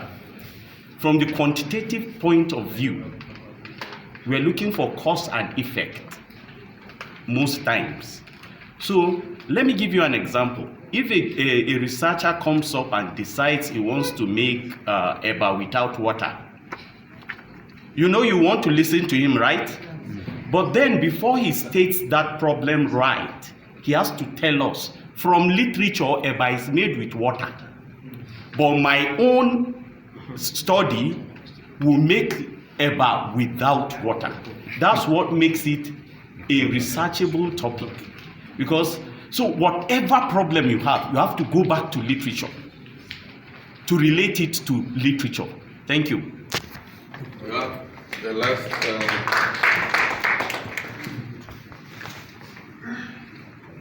Thank you so much, sir. My name is James Sunu Joseph. Good afternoon, my mentors and everyone present.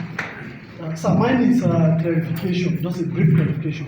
Because in the course of your presentation, sir, you told us that on your hierarchy slide 11, when you were talking about the ontology, epistemology, and axiology of research. Yeah, you said methodology. And the four main outline you had there, we also have a research methodology. So I want to understand, is it that the other one is different from the 4 outline, or they correlate? Therefore, I said ontology, epistemology, axiology, and methodology. Okay. These are the 4 pillars.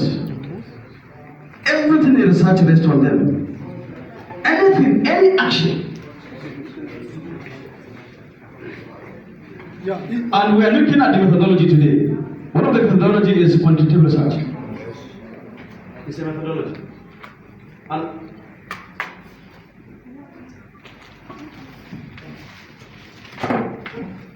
is it clear to you, or you still need more explanation? Yeah. more explanation? I'm getting you, but not. What is the confusion? You know, when you look at your slides, sir, you will see. Please, can I see the methodology 3? That's slide 11. In the slide, I said there's no methodology there. Yes, you said so. Yeah. But on the left side, left side, sorry, on the left side, you will see the outline has 4 variables. I think it's better you go back to the hierarchy. Slide 11.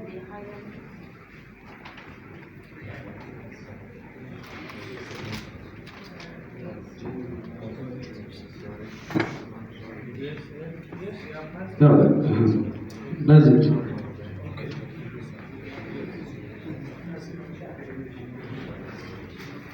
The starting point is the philosophical assumptions. And I said there are 4 assumptions. These are the assumptions. What is there is are the assumptions. One is missing. I'll get you my point. Then if you go down, the arrow going down is what is indicating the hierarchy, not the other way. What is in the other direction is what at each level is indicating what and what are in the items. For instance, if you look at the philosophical assumptions, there are 4 assumptions: ontology, epistemology, and axiology. Then from these philosophical assumptions, we derive what we call a paradigm. Are you following? And there are a lot of paradigms. I only mentioned 3. There are more than 3 paradigms. Feminism, there are so many of them. Social constructionism, there are so many approaches to research. So I only outlined 3. Are you following me? Then from research paradigm, we derive methodology. And there are 3 types of methodology indicated in the slides. Qualitative, quantitative, and mixed method. Are you following me? Then the last, from methodology, you deduce what you call a research design. You arrive at your research design from the methodology. And there are so many types of research design. I use experimental and non-experimental to classify them. Those that require experiment this way, those that don't involve experiment the other way. Thank you, sir. Now the concern, sir. The concern, because if we have gotten it to, or if I have gotten to this extent, sir, in most cases we were told that for one to conduct this research, you need it to be related to your field of endeavor or field of studies. So, while looking at the topics or looking at your problem, we realize that sometimes the problem doesn't connect, doesn't relate to your field. Because like what is that? It isn't work. There must be, it must be within your... Within the confines. Yes. It's alright, I'm clear. Okay. Except it is interdisciplinary. A topic can be interdisciplinary.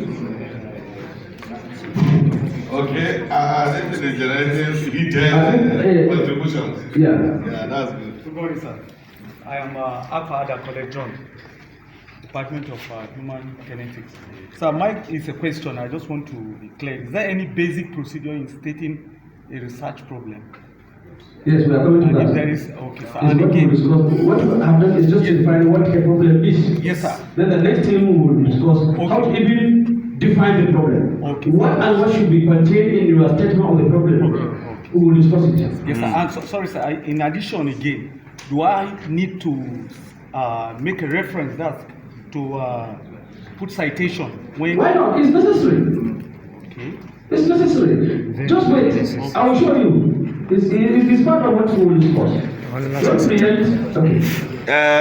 this is a blended kind of program. So please, our online participants, anyone who has any issue to clarify or you want to contribute, please, the floor is very much open for you. Yeah. Okay. So good morning all. My name is Alfred Bogdan. Thank you very much, Doctor, for that presentation. I was really impressed. But I have some observations to make, and I need clarification, especially in the definition of the concept of research. Because looking at research, to me, it is more of an activity than a process. But it follows a systematic process. But in some of the definitions, they say research is a process. Is it really a process or an act? That is what I need clarification. And then, you made mention of something that quantitative research is objective, and qualitative research is subjective. I'm a bit unsettled. I don't seem to agree totally with you on that, except if you give me a superior argument to convince me. Okay, like we collected data. I have participated in data collection for NGOs which have been used in analyzing realities like that. And most of what they use is a questionnaire in collecting the data. And some of the data they collected, most of them were quantitative in nature. And qualitative research, to me, based on my small knowledge of research, is based on the use of questionnaire. Okay, thank you. I think I'll start with the last. And let me get across the question, Doctor. And if you look at it very well, Doctor, all secondary data used in quantitative research were once primary data. So if qualitative research is subjective, why is quantitative research not subjective too? You know, objective. Thank you very much. Ontologically, in qualitative research, the interpretative, they say reality is multiple. Everything is subject to human interpretation. There is no uniformity in what reality is. Your own view of reality may differ from our own view of reality. I get my point. And in the choice of instrument for data collection, listen to me please. In choosing the instrument for data collection, this is where the issue of the theory comes up. There is no element of probability in choosing the respondents in qualitative research. Respondents are selected subjectively. They are representing themselves, they're not representing anybody. Are you getting me? And in quantitative research, members are representing, someone is representing population. And their opinion is the opinion of the entire population. Why? Because there is element of size in choice. What will warrant generalization is randomization, randomness. Researcher has no influence on who will participate. You only develop a criteria of choosing who and who will participate. The research will take care of that, not the researcher. Are you my point?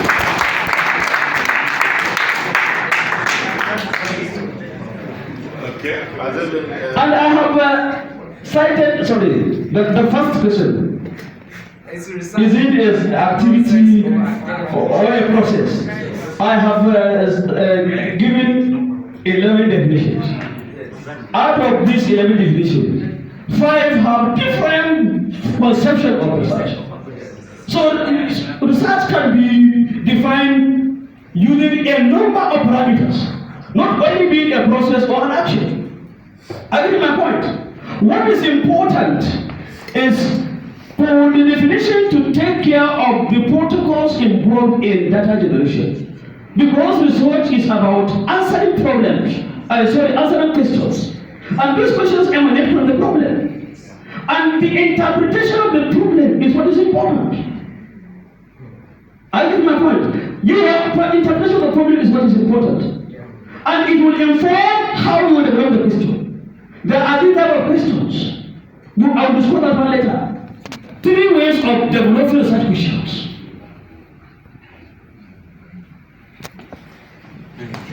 Okay.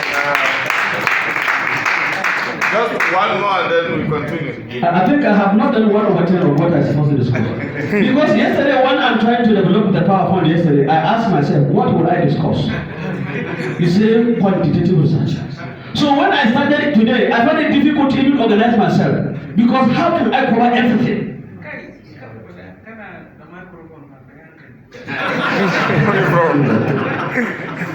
So I think in the next time you identify an issue, just identify something in quantitative or quantitative, and then ask us to discuss it, not the whole methodology. There's no way you can do justice to it. But you can be fair. I will try.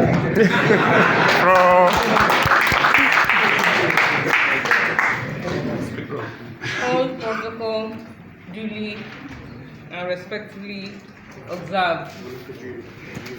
My name is Sylvia Sylvester Jelani. I'm from Usman Danfodio University Teaching Hospital, Sokoto Medical Library Department. I'm also one of the newly admitted postgraduate students of Ahmad Bello University, Faculty of Education, Department of Library and Information Science. So I want to appreciate your presentation. I've learned a lot. It's still under the hierarchy, research methodology. You have talked about the quantitative and qualitative, but I need more clarification on the mixed methodology. So it's out of focus for this discussion. Yes. You know, there are 2 major assumptions. There are 2 major school of thought in research: positivism and interpretivism. Mixed method. Mixed method tomorrow. Okay, tomorrow, please. Okay. Thank you. I think I need my slides now. Yes. To save time. Please, let me move ahead, please. I have a lot of issues to. No. Research problem. We are discussing research problem. I don't like it. Yes. Research problem.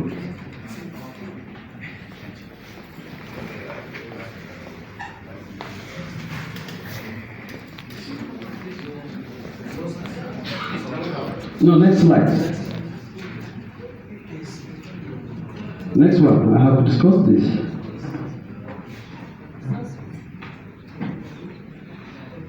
Sources, we have done this.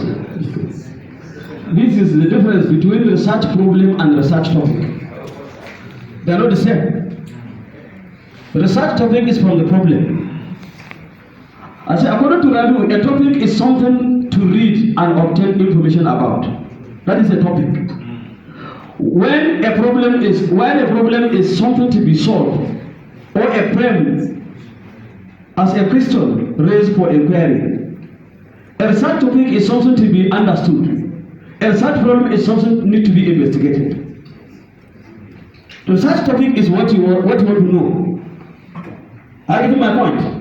Then a problem is something that requires investigation. Usually we arrive at topic from the problem. That is why we don't ask students to bring topic. Rather ask students to bring problem. It is when you have problem that you can coin a topic from the problem. The next slide, please. I think I'll be very fast. Why do we need problem statement? I said we need problem statement to introduce to the reader the importance of the topic being understood or being studied. 2, to anchor the research questions, hypotheses, and assumptions to follow. What I mean here, you drive your research question and hypothesis from the problem statement, not from any other source. You develop your research questions and the hypothesis with reference to your problem. Place the topic into a particular context that defines the parameters of what is to be investigated, and then provide the framework for reporting. The next slide. These are items to be included in a problem. So when you are setting a problem, these items should be reflected. One, the ideal situation. If you are investigating maybe the utilization of a technology, either in teaching or in library, at the first paragraph you are expected to discuss the benefit, how that technology will benefit what you intend to investigate. Its benefit to what you intend to investigate. If it's library, how utilization of ICT will enhance library operation or library utilization or library services. This is ideal situation. Ideally, this should be the benefit of what you intend. Then the next thing is the very description of the problem. What in some books they call quantitative situation. This is the benefit, and despite this benefit, this is what is happening. Then the next one is the discrepancy between what is and what should be. You have discussed what should be, ideally. Then what is? That is what you have discovered from the field. What is the difference? The difference between these two. That is the problem. That is the problem. Then the size, distribution, and severity of the problem. You are expected to articulate the problem so that people can understand the dimension of from which you are looking at the problem. Then the last item there is your perspective of the problem.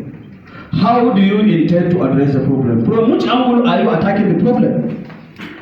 If you are using theory as a lens, you have to connect your theory to the problem in your last paragraph.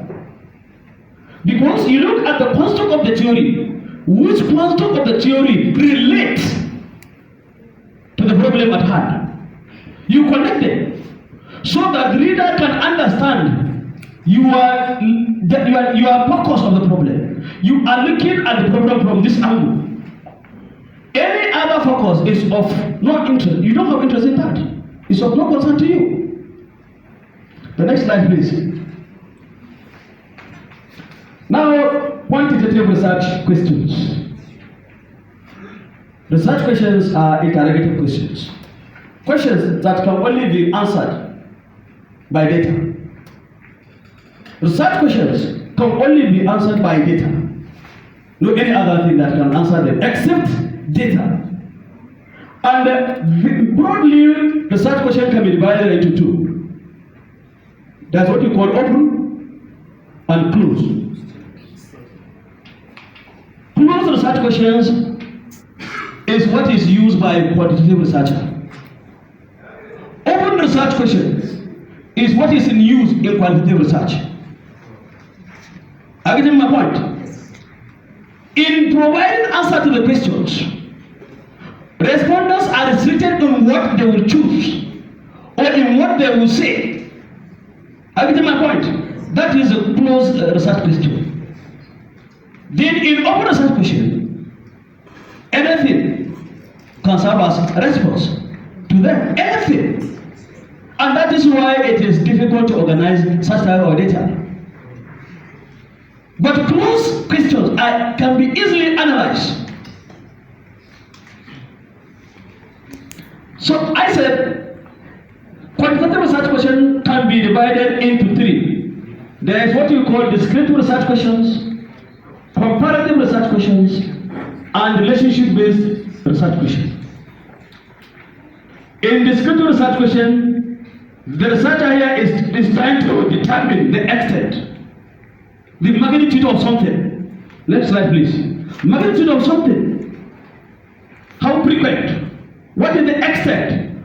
This type of question is what you call descriptive. Then the next one is comparative. Is where the researcher tries to compare two or more things, specifically among variables. And the third one is where the researcher is trying to determine relationship between two or more things. The next slide, please. Then the hypothesis. In these slides, I try to give the etymology of a word. Hypothesis is a tentative assumption. And this assumption is based on information at hand. Before a researcher can generate a hypothesis, he needs information. This assumption is based on reason. You notice something and you are assuming in the light of what you have seen. For instance, if I decided to bring a liquid substance to this place and ask, what kind of liquid is this? You look at the color, if it's colorless. You look at the taste, is it tasteless?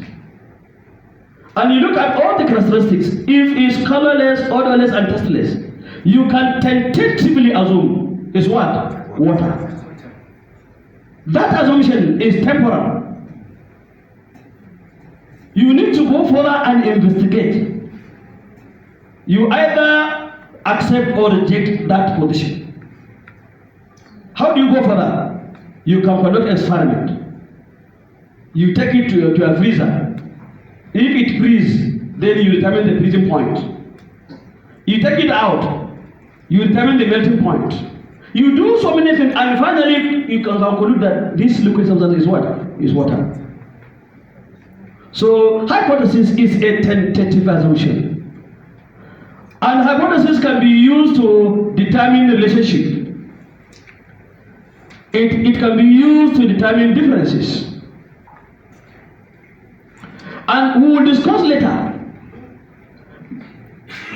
how to choose statistical techniques to test your hypothesis. We answer such questions and we test hypothesis. Hypothesis is not answered, but rather tested. We test. And there are so many types of hypotheses. That's what we call directional, where researcher take position. There is significant difference. There is significant relationship. This is what you call alternative. And where researcher take no position, there is no significant difference. And where you formulate your hypothesis in alternate form, you are expected to use what you call one-tail test. If you formulate your hypothesis using null approach, you are to make use of what you call two-tailed test. And that's one thing that we're supposed to understand as researchers. What will inform the choice of statistical techniques for testing hypotheses or for even analyzing anything? The level at which data is generated. There are 4 levels of generating data. Ordinal, nominal, ordinal, interval, and ratio. And at each level, you can determine what kind of mathematical computation you will use to analyze data at such level. We'll discuss that one later. Next slide, please. These are the features of a hypothesis. I think because of time constraint, likely I think you are giving them the slides so that they are already in your platform. Okay. I'm moving to literature review. I will not discuss the various types of literature review. Even if I will discuss them, it will be superficial. We already know what literature review is. What I intend to do is just to discuss why do we need literature review in our research. These are the reasons. One, find out what information already exists in the field.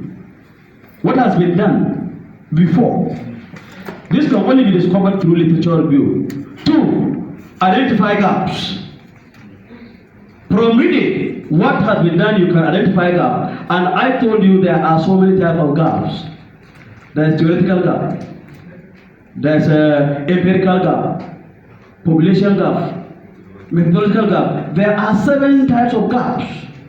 You identify which type of gap exists in your own case. And that will inform how you will conduct your literature review. The type of gap identified will inform your approach to literature review. If it's methodological gap, your approach to literature review will be what? Methodological review. If it's theoretical, the same thing. So, find out other people working in the area. Through literature review, you can have contact with scholars in the area. And they will serve as a guide to you. Identify major seminal works. You know, as a researcher, there's what you call seminal literature. You need to do what you call a background reading. Reading from literature. Identify main ideas, conclusions, and theories, and establish similarities and differences. You know, reading literature does not mean agreeing. It's not just about cutting and paste. It's about critiquing. Sometimes you agree or disagree, totally or partially, and then you give your position.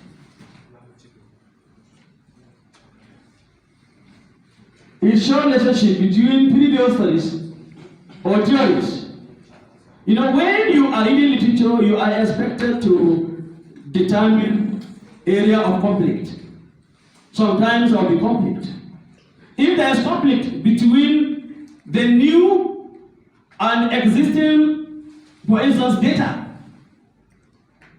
this is what we call an empirical gap. Empirical gap. When you notice conflict.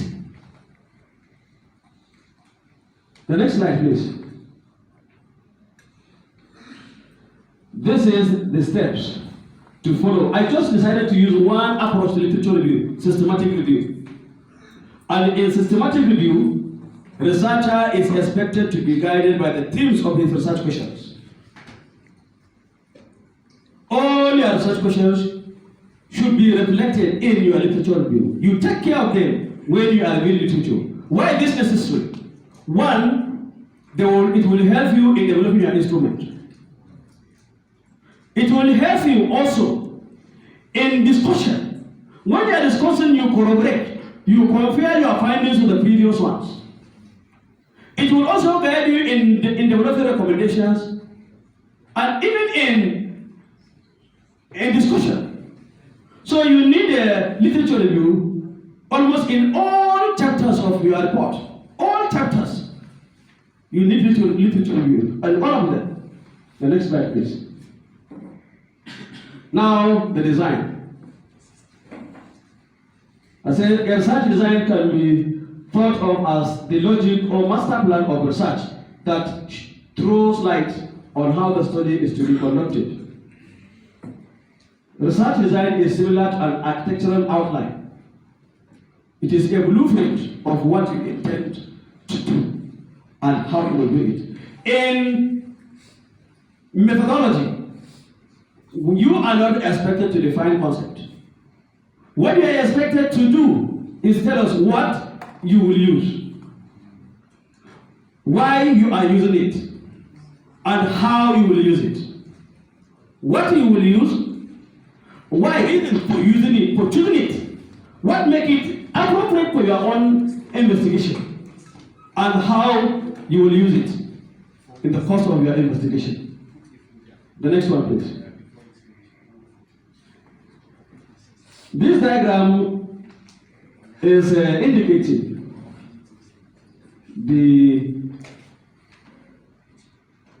research design can be divided into two. There's what we call conceptual design, there's technical design. In the conceptual design is where you have you align your research question to the research framework, and then the conceptual model in your literature review. You align the two. What I mean here, chapter 1 and 2, you align them. Then in the technical design is where you identify your strategy. Which strategy do you intend to use? Is it experimental, quasi-experimental, or what type of approach that you intend to do? Then the materials you will use for data collection, and then the planning. How do you go about collecting the data? The next slide, please. These are some of the designs in quantitative research. I told you earlier, all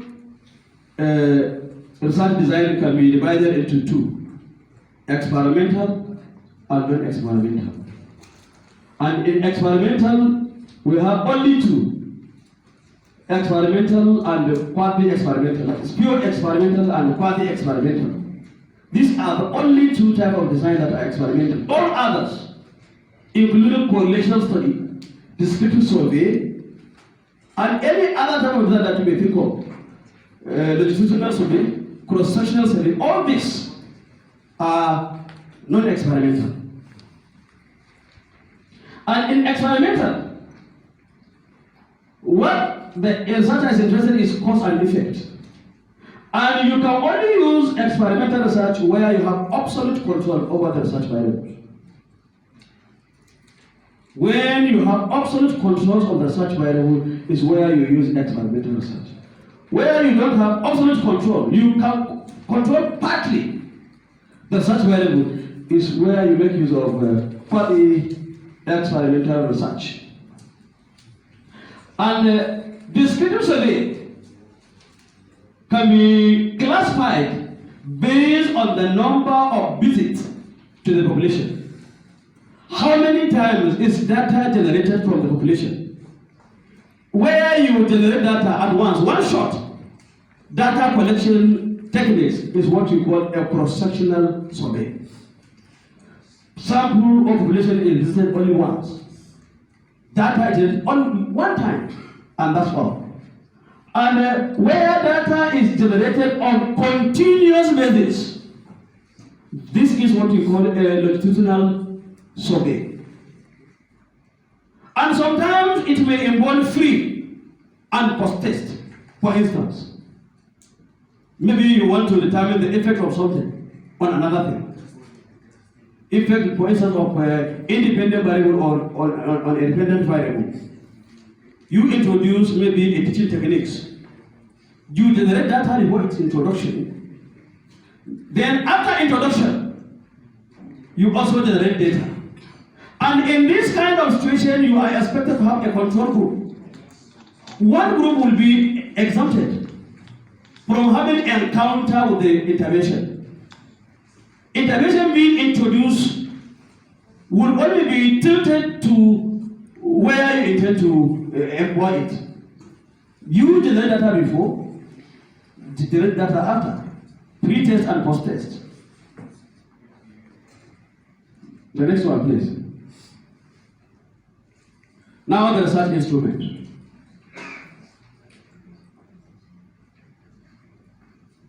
How do we even arrive at the research instrument? We develop research instruments. One was reference to our research questions and objective. We look at our research questions and objective when developing research instrument, because the instrument is expected to provide data that will answer the research question or test our assumptions in our hypothesis. So you look at your hypothesis, you look at your research questions when developing your instrument. And for you to develop a quality instrument, I said you need to adopt what you call a systematic literature review, where you take into account all the themes of your research question when reviewing literature. For instance, if you are discussing teaching techniques adopted as research question number one, in literature review, there must be a section that will review teaching techniques. That will help you in identifying options for your respondents to choose. Which one is applicable?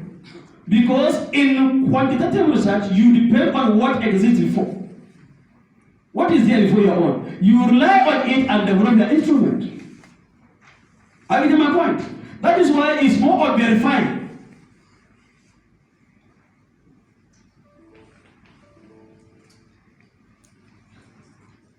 This instrument following this questionnaire, observation, this experiment, many books, they see experiment as method of data collection.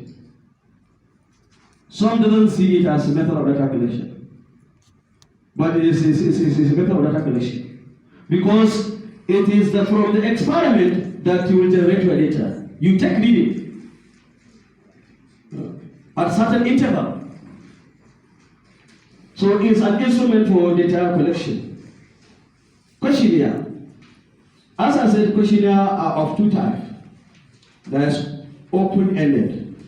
There's closed-ended. Closed-ended is where you ask and you limit your respondents to the to the options provided. No room for your respondent to express themselves. They are limited to the options provided. And the open-ended is where you give space. You ask questions and then you allow them to express themselves. They can say whatever they want to say. And some questionnaires are the conjuncture of the two. It can be open and closed-ended. Some questions are open, some questions are open and closed-ended, some questions are open. You can adopt any of these. But what will inform your use of the instrument is the type of data you need. And if you use open-ended, it will create a lot of problems for you when you want to analyze your data. Data analysis can be very complicated for you. It's one of the disadvantages of using interview as a method of data collection. Data organization will become a problem. Same thing with observation. There are two types of observation. Participant observation and non-participant observation. I know of a student in my department that investigated HIV/AIDS. And when we reached the level of data collection, she intended to use the medical practitioners as a means of getting data. So that's secondary. You must get your data from the primary source. She was mandated to register as HIV patient. She was given letter of introduction. After visiting the ABT hospital for about 3 months, she was asked, now how many friends do you have? She says, they have more than 70. Now you can just interview them, find time. Because every week she will be there. She will enter, they won't give her anything. It's just for her to establish relationship with her subject so that she will get what is required from the subject. That is participant observation. Because if somebody observes that you are observing him, when he notices you are observing him from somewhere else, you will start behaving artificially. You will get what you are expected to get. So you can adopt participant observation or non-participant. It depends on the type of data you want to generate. There's also what we call interview and focus group discussion. Use of interview and focus group discussion is not very pronounced in quantitative research. The next slide, please. These are the attributes of a good research instrument. I told you, a research instrument must gather data suitable for and relevant to the topic. Validity is very important. It's good if you go beyond one type of validity to determine the quality of your instrument. Some will use face, some will use content. You can use as many as you can. What is important is just for you to make sure that the instrument will generate what is expected to generate. It will provide data that will answer the research questions. Then you talk of the reliability, the dependability of the instrument. How consistent is the instrument in providing the same data if administered under the same condition elsewhere? This is very important. All this must be certified before you can use a such instrument for data collection in quantitative research. The next slide, because I'm getting out of time, I think. Then after data collection, what next? Data analysis. This is the protocol for analyzing data. You take it, you use it, and in data analysis, this is where we make mistake. If you use a wrong techniques, the data will not do what it's expected for it to do. You should be guided by standard. There are guidelines for choosing statistical techniques for data analysis. One, you look at the level at which data is generated. Two, you look at, does the data meet the condition for the use of either parametric or non-parametric test? I will introduce a table. That table can serve as a guide in deciding what statistical techniques one can use for a data analysis. I think it's better we go there straight. This is a chart that I want to use. It's very tiny for those still at the back to look at it. You need to ask yourself certain questions. One, the type of data. Is it continuous? Is it discrete or categorical? If the data is continuous, then what type of question would the data answer? Is it relationship or difference? If it's relationship, do you have a true independent variable? If yes, you go for regression analysis. If no, you go for correlation.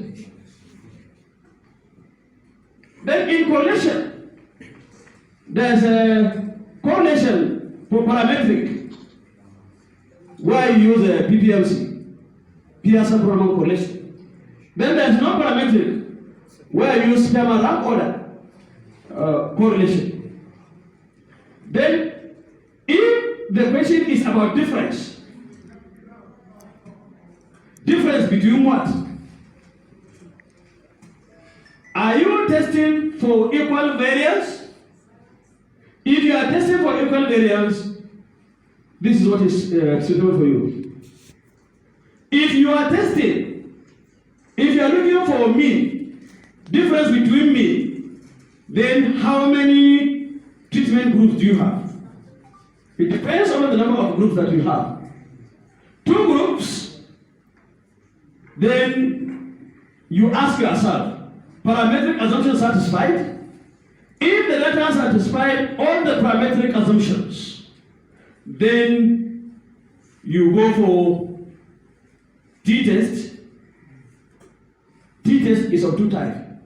T-test for independent sample or t-test of paired sample. Go for any one of the 2. It depends upon the nature of the sample.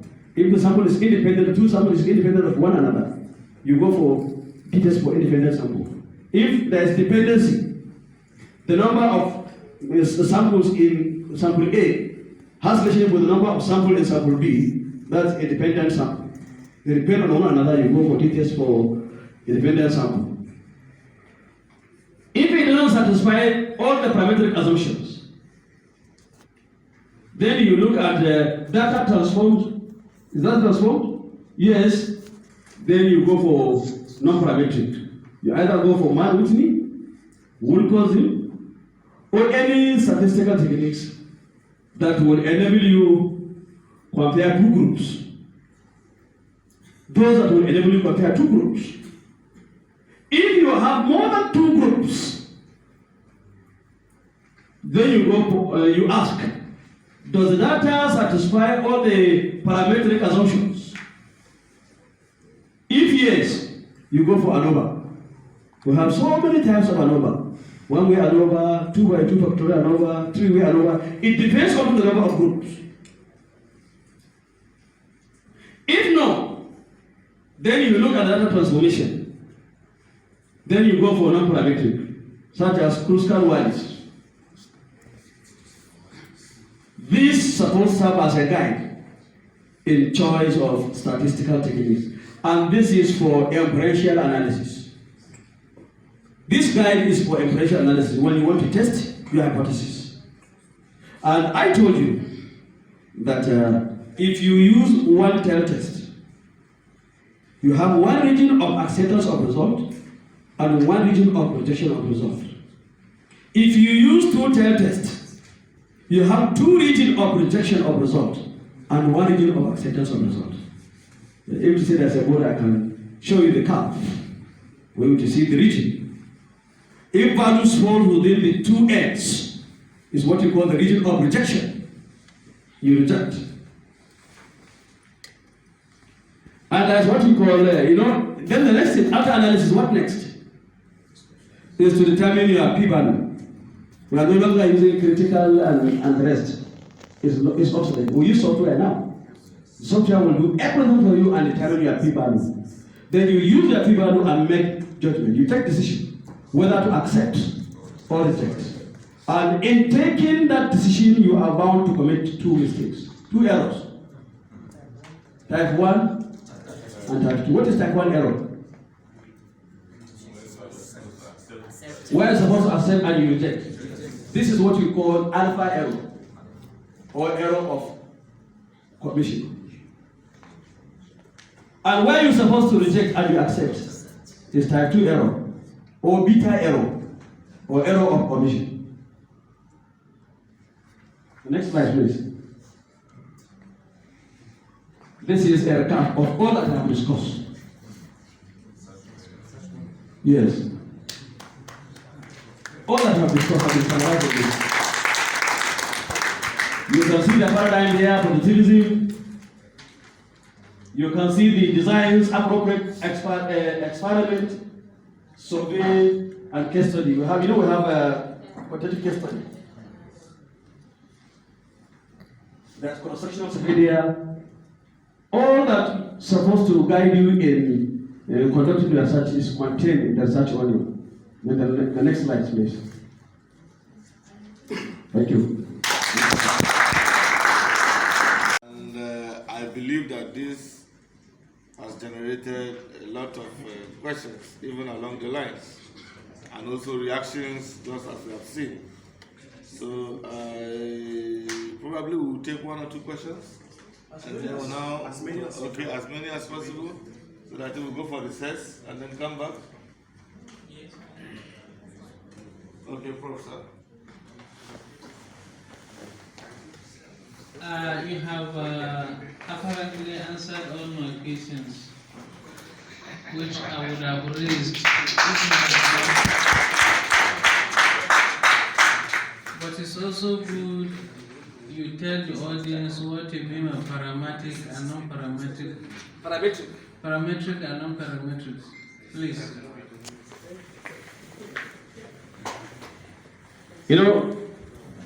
I said what will inform choice of statistical techniques is the level at which data is generated. If data is generated, for instance, at nominal level, can you perform any mathematical computation with it?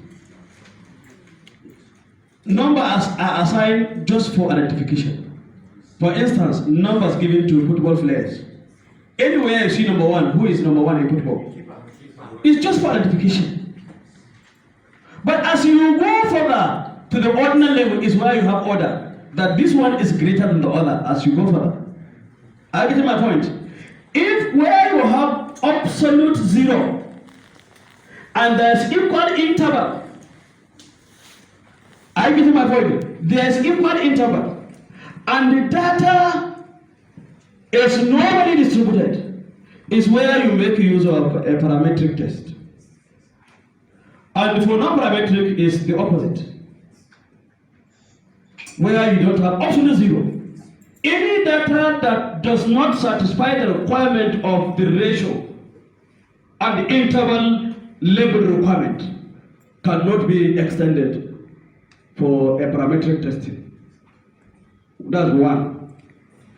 2, it depends upon the type of test, endpoint. I told you we have 2 types of tests. 1 tail test and 2 tail test. One is directional. One is non-directional. I get my point?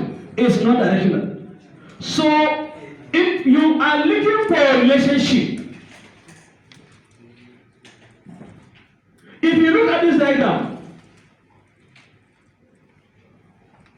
if you're looking for a relationship, if the data is normally distributed and it met all assumptions for a parametric test is where you use PPMC. Pearson problem correlation. But where it doesn't meet all the parametric conditions, then you go for the non-parametric one. If you are looking for relationship, you go for RAW. Sperm and RAW. Ranking. Rank order correlation.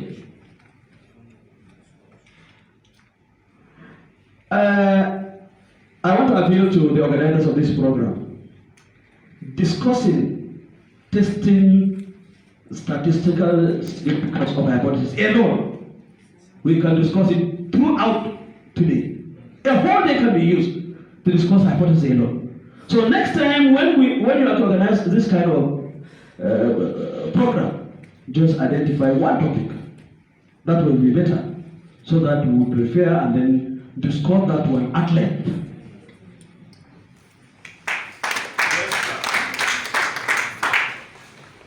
Thank you for this excellent presentation. I just have a question to ask. Between data collected from interviews and data collected from open-ended question. No, open-ended. The difference between the two.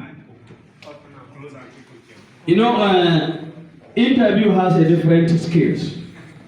For one to conduct interview, you need some skills, because there will be either physical or virtual contact with the respondents. You either meet physically or you get the audience virtually. And for you to elicit response from him, if you ask one question, that one question can trigger so many other questions. Are you getting me, sir? But in the open-ended questionnaire, you ask question, you only need the response for that one. Are you getting me, sir? That's the difference. Okay. Yes, we'll go by the virtual microphone. Gaskiya, since. Good afternoon, sir. Please, I may understand the one I can desire. Please, my question is, okay, as a researcher, you have gone to the field, then you've gone to you've analyzed your results, and then you come up with a contrary view, as a contrary result that is not popular. While presenting your analysis to your supervisors, and they're like, why are you coming up with this result? Now this is not what you're supposed to get in the field. So as a researcher now, you've you've used the correct instrument and also used the good analysis that is suitable for the research. In this situation, the researcher is being put in a tight situation. What is supposed to do in that situation? When discussing literature view, when we are trying to identify various types of gaps that will warrant conduct of another research, that's what we call empirical evidence gap. This is what you are talking about. Empirical evidence gap. When data generated contradict what is known, this will ignite the conduct of another research. Not to disagree with you. What's supposed to happen is to do another research, to verify your claim. Why is your own different? Have I answered your question? Any other question?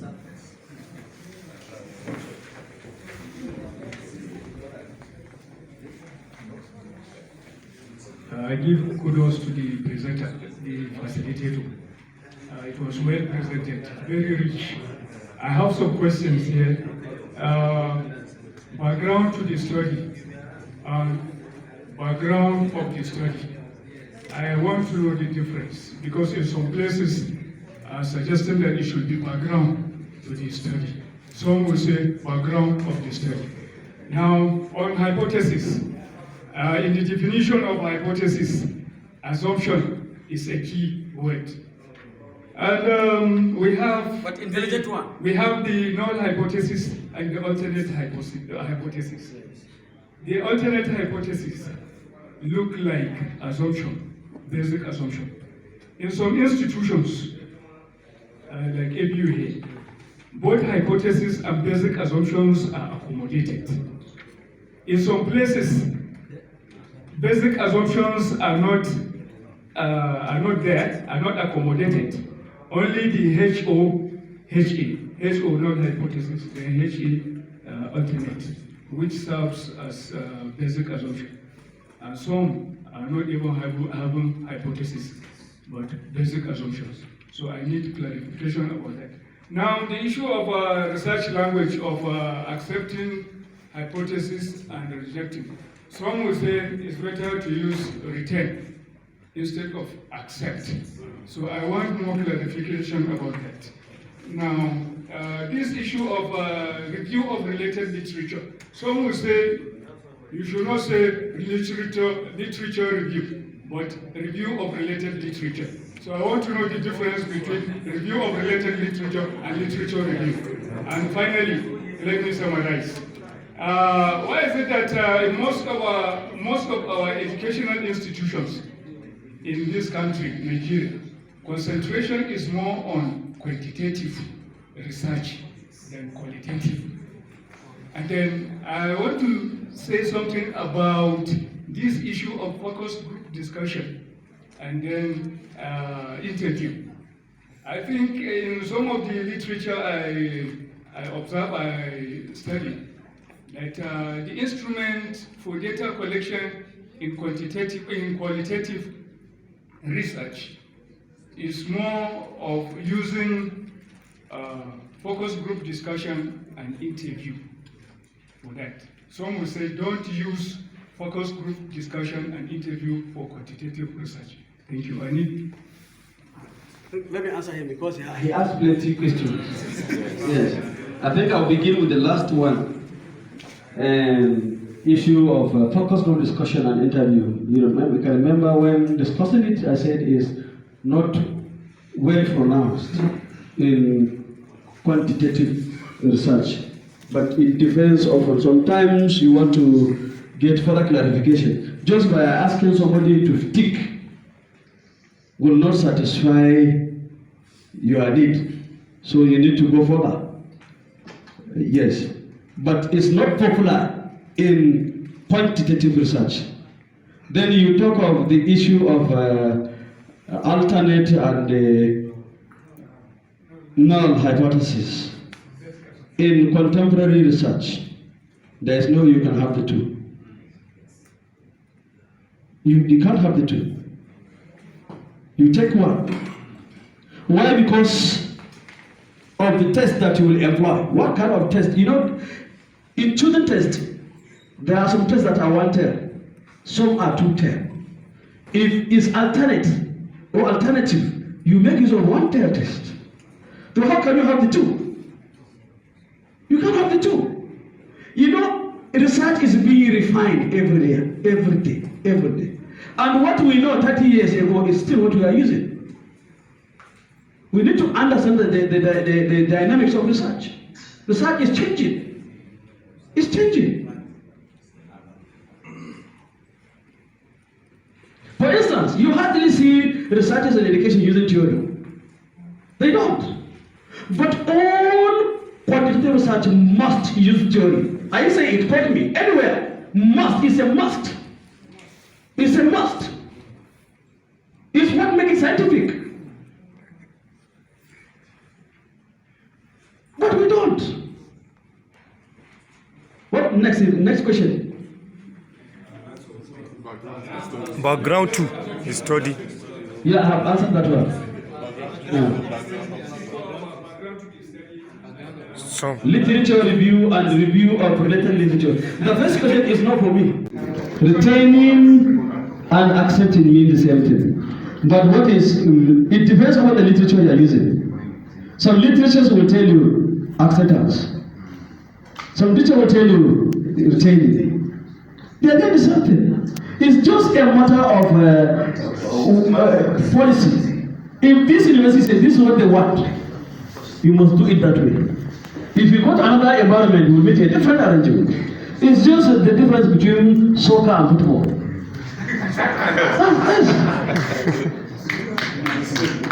So why is it that quantitative research is more? Yes. One, you know, it is more established than any other paradigm. It's the pioneer. Qualitative and pragmatism are still developing. I give you my point. They are still developing. But quantitative research has an established tradition. But others are still trying to develop themselves. That is why we are having conflict between the prophet of mixed method and that of quantitative research. Some didn't believe in mixed method. And have their reading. Any other question? There should be two microphones so that I can be answering questions instantly. Yes. Okay, so online. Okay. Someone is asking a question online. Online. Okay. What is the question? Let me have the microphone so that and I'm from Quantitative. I actually enjoyed the way how this program is going on, actually. My question is, I need more light on that known and alternative hypothesis with clear examples, actually. Thank you very much. Okay, Mr. Alma, thank you for this good question. I said there's what you call a directional hypothesis.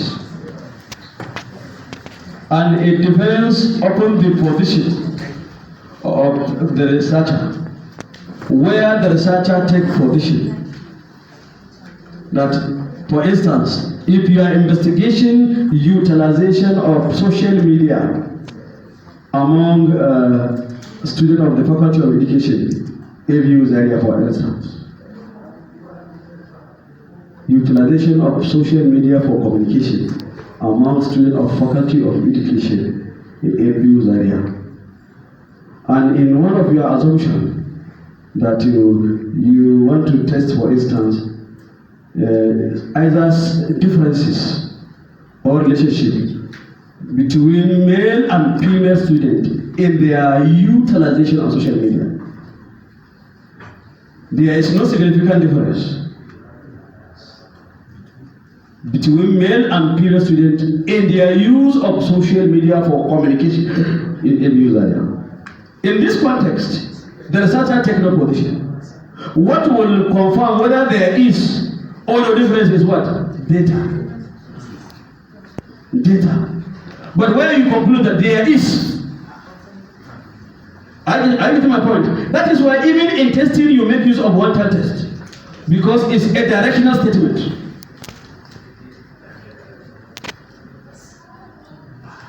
And where you use alternates, you are to make use of one tail test to test your assumption.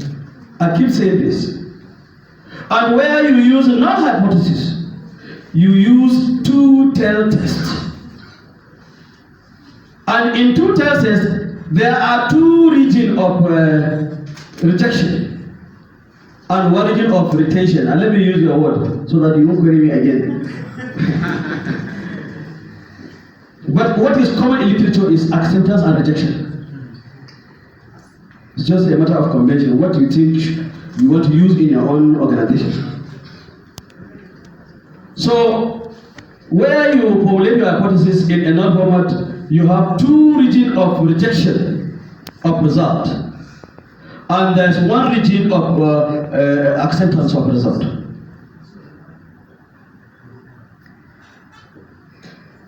How to formulate alternative hypothesis. For instance, you can say there is significant difference between male and female students of the Faculty of Education in their utilization of social media for communication. This is an alternative or alternate hypothesis. For now, you say there is no significant difference. There are so many things. It depends upon what you are interested in.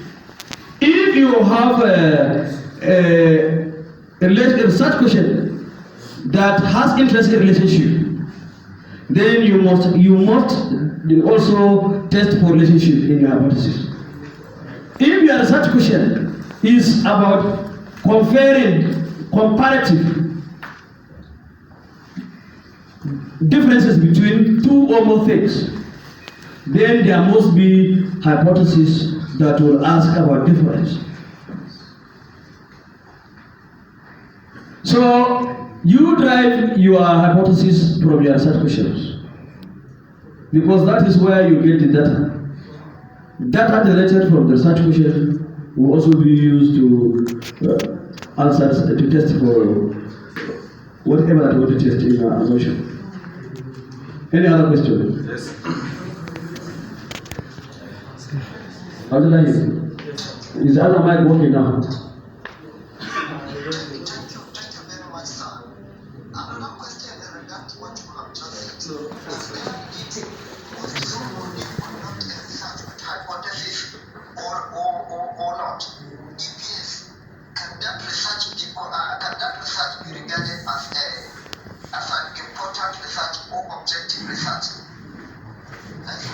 Yeah, you are very. This question is also good. That must research have such hypothesis. In quantitative research, hypotheses are very central. You can even conduct a research without research question. Without research questions. But hypothesis must be there. There must be hypothesis. But you can do it without research question. I think I have answered this question so that I can move to the next question. Sir, with regards to this same question answer you have just given, that was the question I wanted to ask. Because I see a lot of literature where you see only hypothesis, or you see only research. So what I wanted to ask is that when our own research is here, we are combining both research questions and hypothesis. Why is it? Because standard literature that I've been seeing is either research question or hypothesis. You know, there's what we call descriptive research questions. Descriptive research question does not require hypothesis. They don't require hypothesis. We have just discussed it today. It does not require hypothesis. But where you have a comparative research question or a relationship-based research question, then you must have two, or you must have hypothesis. Thank you very much, sir. My name is Mohammed Akiko. I was graduate student of Department of Library and Information Science in the University area. I want to, first of all, commend the presenter. The presenter, well done. You have done justice to this topic, even though I know you complain of the vastness of the area of coverage, but at least you have done fairly well on the presentation. Thank you very much. Because I know very much of us here will go out of this hall learned in terms of quantitative research, in terms of what the quantitative research is all about. I want to say again, thank you very much. My question is this. In the course of your discussion or of your presentation, you identify different types of instruments for data collection. But there's another thing, there's another instrument that I used to come across in some research or already conducted research documents, which is called checklists. Checklist. Yes. So I want to, yes, that's why, because you didn't mention it. Standard also. And standard too.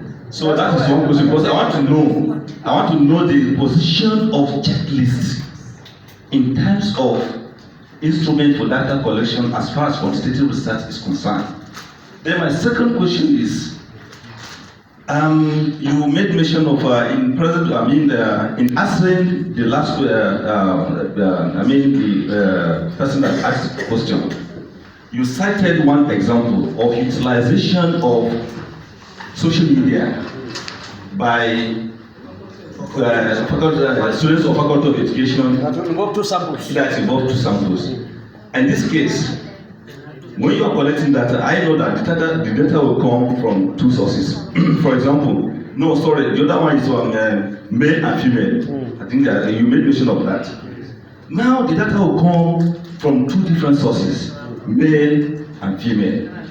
Then one decided an hypothesis for this, because there are some cases you see that they will tell you that data collected from different sources must have to have a different hypothesis test of maybe significant relationship but not difference. I don't know whether you understand what I'm saying. Now, there are some again that will say data coming from one source is the only source that will be, is the only type of data source that can be given a hypothetical test of significant difference.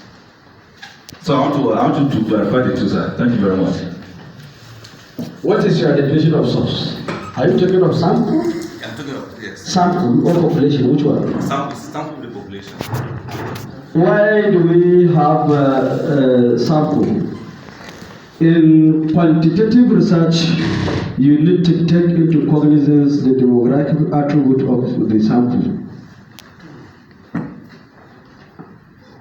Research will look at maybe the gender, ethnicity, marital status, qualification, so many things. So when you are classifying your population, you take care of those attributes. Why are you doing that? Because you want to make sure that all facets of the population are represented when choosing sample. And since it's just one thing, but you take into cognizance other variables. Variables is anything that is of interest to the researcher. What the researcher wanted to manipulate in this research, that's variable.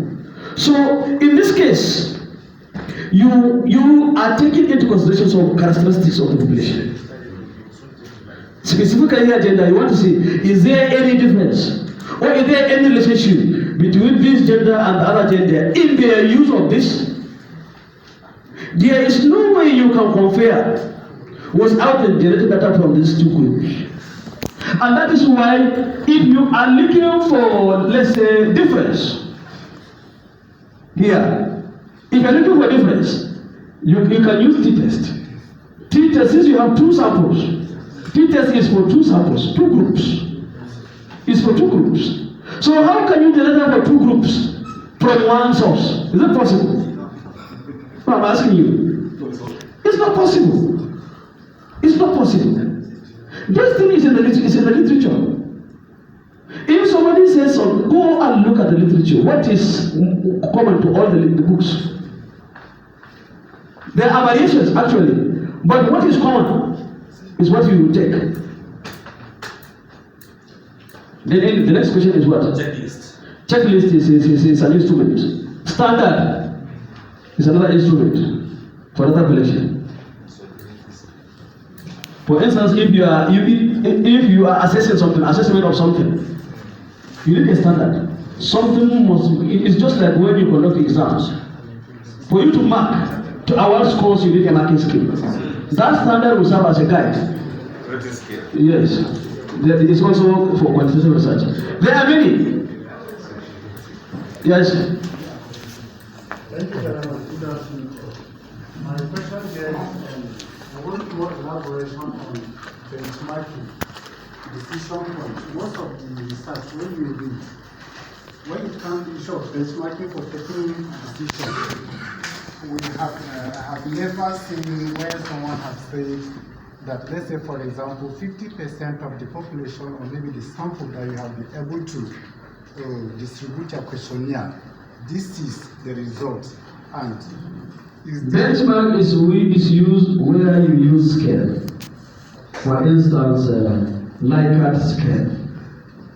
And when you determine benchmark in Likert scale, how many options do you have? There are 5, right? Yes. 1 plus 2. Tell me. 3.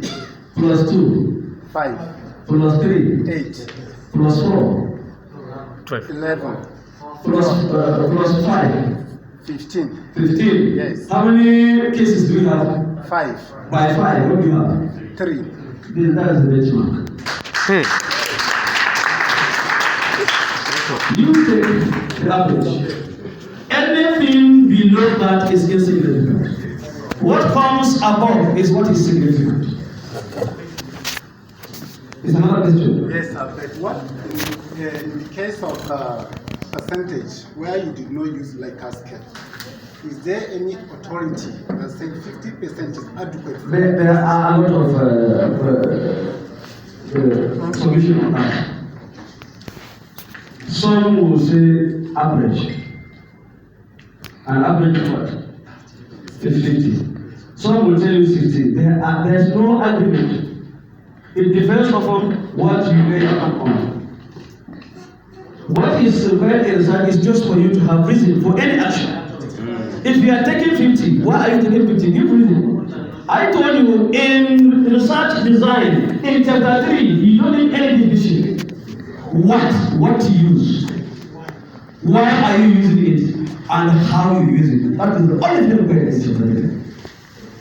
Yes, sir. This issue of decision making is making me to stand because it's supposed to be 3.0. But in some departments, they will tell you that because of the neutrality of that undecided in the 5 scales, that the 5, that's 3.05 should be added. That's 3.5 instead of just leaving it. Is it in any literature? Because that. I don't know. Did you see it in any literature? If you use your phone now, you will see what I told you. What I said is accepted. Yes. Do you have reason for using it? If it is accepted by scholars, it's cited anywhere, you see it. What is important is just for you to have reason for your action.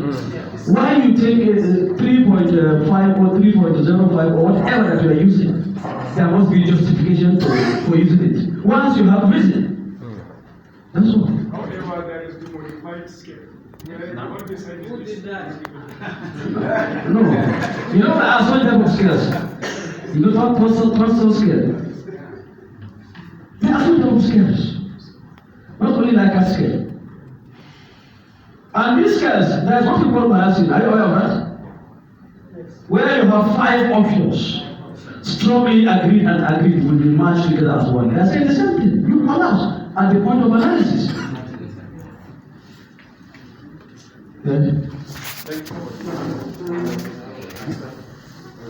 My question is in relation to the example you cited on the student of yours that conducted a research on HIV. Yeah. So you made mention that you had to like a form of use participant observation as a method of data collection. what that she has to this falsification. It's not falsification. It's an approach to research. That's what you call participant observation. You become part and parcel of the population. Okay, it's not that she. No. She's conducting research. Okay, so you want to generate data in a natural setting. No any other way that you cannot except with this approach. For instance, if you want to investigate a banditry, how will you get primary data? What is what you want it? Excuse me, sir. It's an approach data collection, participant observation. Excuse me, sir. Excuse me, sir. In line with what you just said now. Sorry, sir. Okay, sorry. My name is Hassan from College of Nursing, Hadija, Gulf State. So, sir, in line with what he said, I still have another question to ask. She registered as who? Is it as a patient or as somebody who's conducting research? That's the question. Thank you. That's what we call gaining access to research. How do you get access to the query data? Okay. How do you get access to the query data? You need to look at it. If you ask somebody, let's say a medical doctor, to tell you why somebody is infected, why is this person infected? Can you answer that question? Only the infected person can provide the query data. Then how do you get there? What you need to do is to do it formally. You will have an introduction letter from your department. They will introduce you to the organization there. They are aware you are not an infected person. And anytime you visit, they won't give you anything. It's just for you, for the colleague, your colleagues to see you attending your clinic. So that anytime you want to elicit information from them, they will be willing to open up. You want them to open up and tell you what will happen. This is very pronounced, this approach, very pronounced in quantitative research.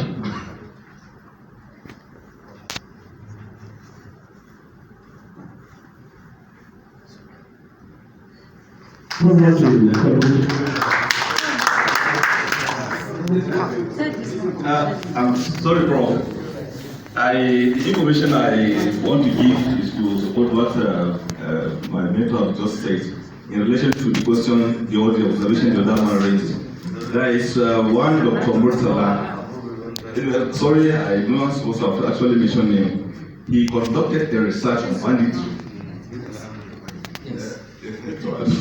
So when he collected, in the course of conducting that research, he has to find a way of enlisting himself among the bandits. Almost 6 months, he was together with them. Udus. Yes, at Udus. Yes. And he became a bandit himself, and he got the results. He got everything about the banditry. Thank you.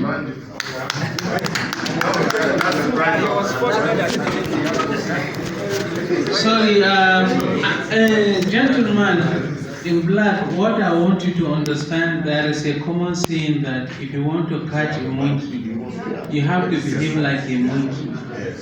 And what he has just told you is exactly what happened. I remember in 1976, when we had student crisis on the campus here, the security men, they dressed like students. They were together with us to get everything that we needed. It was later we discovered that the security men are those that had tied handkerchief on their hands, or they tied a kind of rope on their head.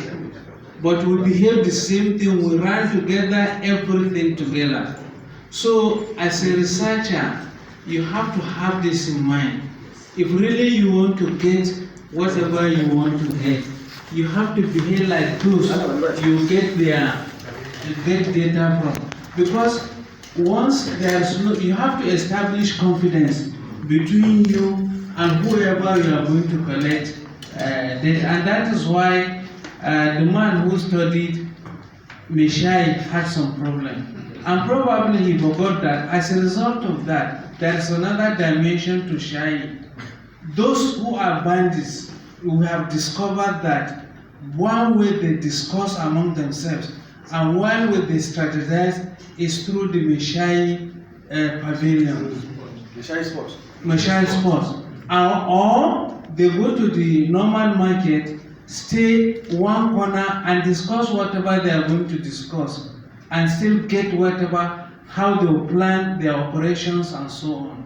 So it's a normal thing. What I'm happy that he has told you what it is, and that is what is supposed to be. And if you refuse to do that, you only suffer for nothing. Thank you very much.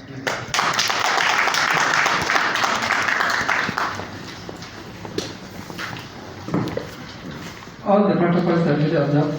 I am Director DANGANE, Principal of Information Management, English to Zaria. We really enjoyed the presentation session. Sir, I have some questions to ask, sir. Number one is the issue of ethical clearance. Is ethical clearance compulsory in research? And number two, sir, in quantitative research, what is the minimum number of questionnaires, if there is no questionnaire as a method of data collection, to be used? Yes, that is the simple size. And the last one, sir, is the issue of the statistical analysis technique. Sir, can a researcher adopt two statistical analysis, for example, chi-square and ANOVA in a particular research? Thank you, sir. I think I will start with the last one. Using two statistical approaches in one research. Where you are looking for difference, you use what is appropriate. Where you are looking for relationship, you use what is appropriate. There is no way the two. One instrument can do these two. Instruments are meant to do one thing and nothing more than that. So you may use what you can use more than one statistical tools in one research. It depends on what you are interested in. How you frame the hypothesis will inform what to use and why you are using it. Because for any action, as I said, there must be reason. If you are taking chi-square, for instance, before and after, observe and expected is what you will generate at the end of the data. Observed value and expected value, you compare them and then take decision. Or if you are looking for, let's say, difference, you go for t-test. In those days where we do the manual computation, you determine the calculated value, you look for the table value, which you call the critical value, you compare them, using degree of freedom and level of confidence and so many other things. Now what we need is just p-value. Software will give you the p-value. You use the p-value and take decision. And that's all. So you can use more than one. Then your next question is ethical clearance is very, very necessary. It's necessary. It's what will make the data generated valid. The data is generated legally. It's necessary. Then the next one is the minimum number of questionnaire. This one is subject to debate. There are so many positions on what to take. Some scholars are of the opinion that if a population is less than 200, you take the entire population. Some are saying if this is what you take. What is important? One, you look at the time frame. If you take a very large number, do you have the time to go around? Do you have the financial capacity? And so many other things that you need. Because of that is why we sample. That is why we sample. And what is important is not the number. It's not the number, but the randomness. Randomization is what is important.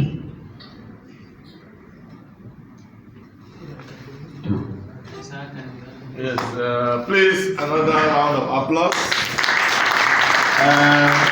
You see, this one is like attending a clinic. You cannot attend a clinic in a day and then you are well. It has to be gradual, yes. For those who are students, you see you are in a clinic already. So please, tomorrow there will be room for mixed method. Or the doors of our able doctor are wide open for consultation, please. And I believe at FOC. So you can always consult the doctor and our mentors here for further collaboration. Thank you very much. Thank you very much, doctor.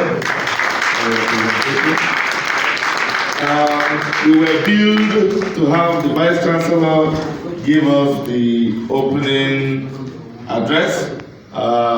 We Also blessed that he has mandated the acting university librarian to do that on his behalf.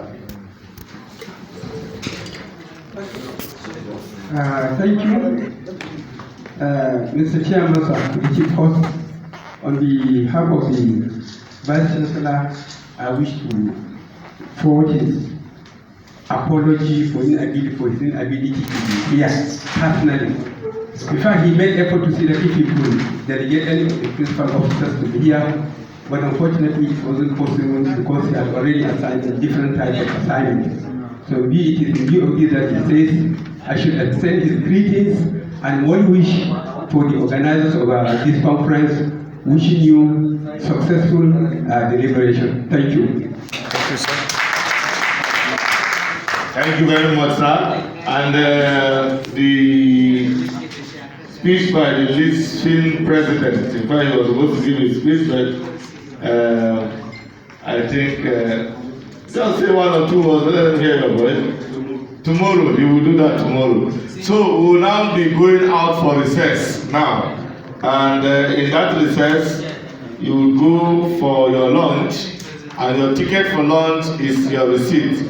So when you go out of this door or this door, by this corner is where you go and then you collect your lunch.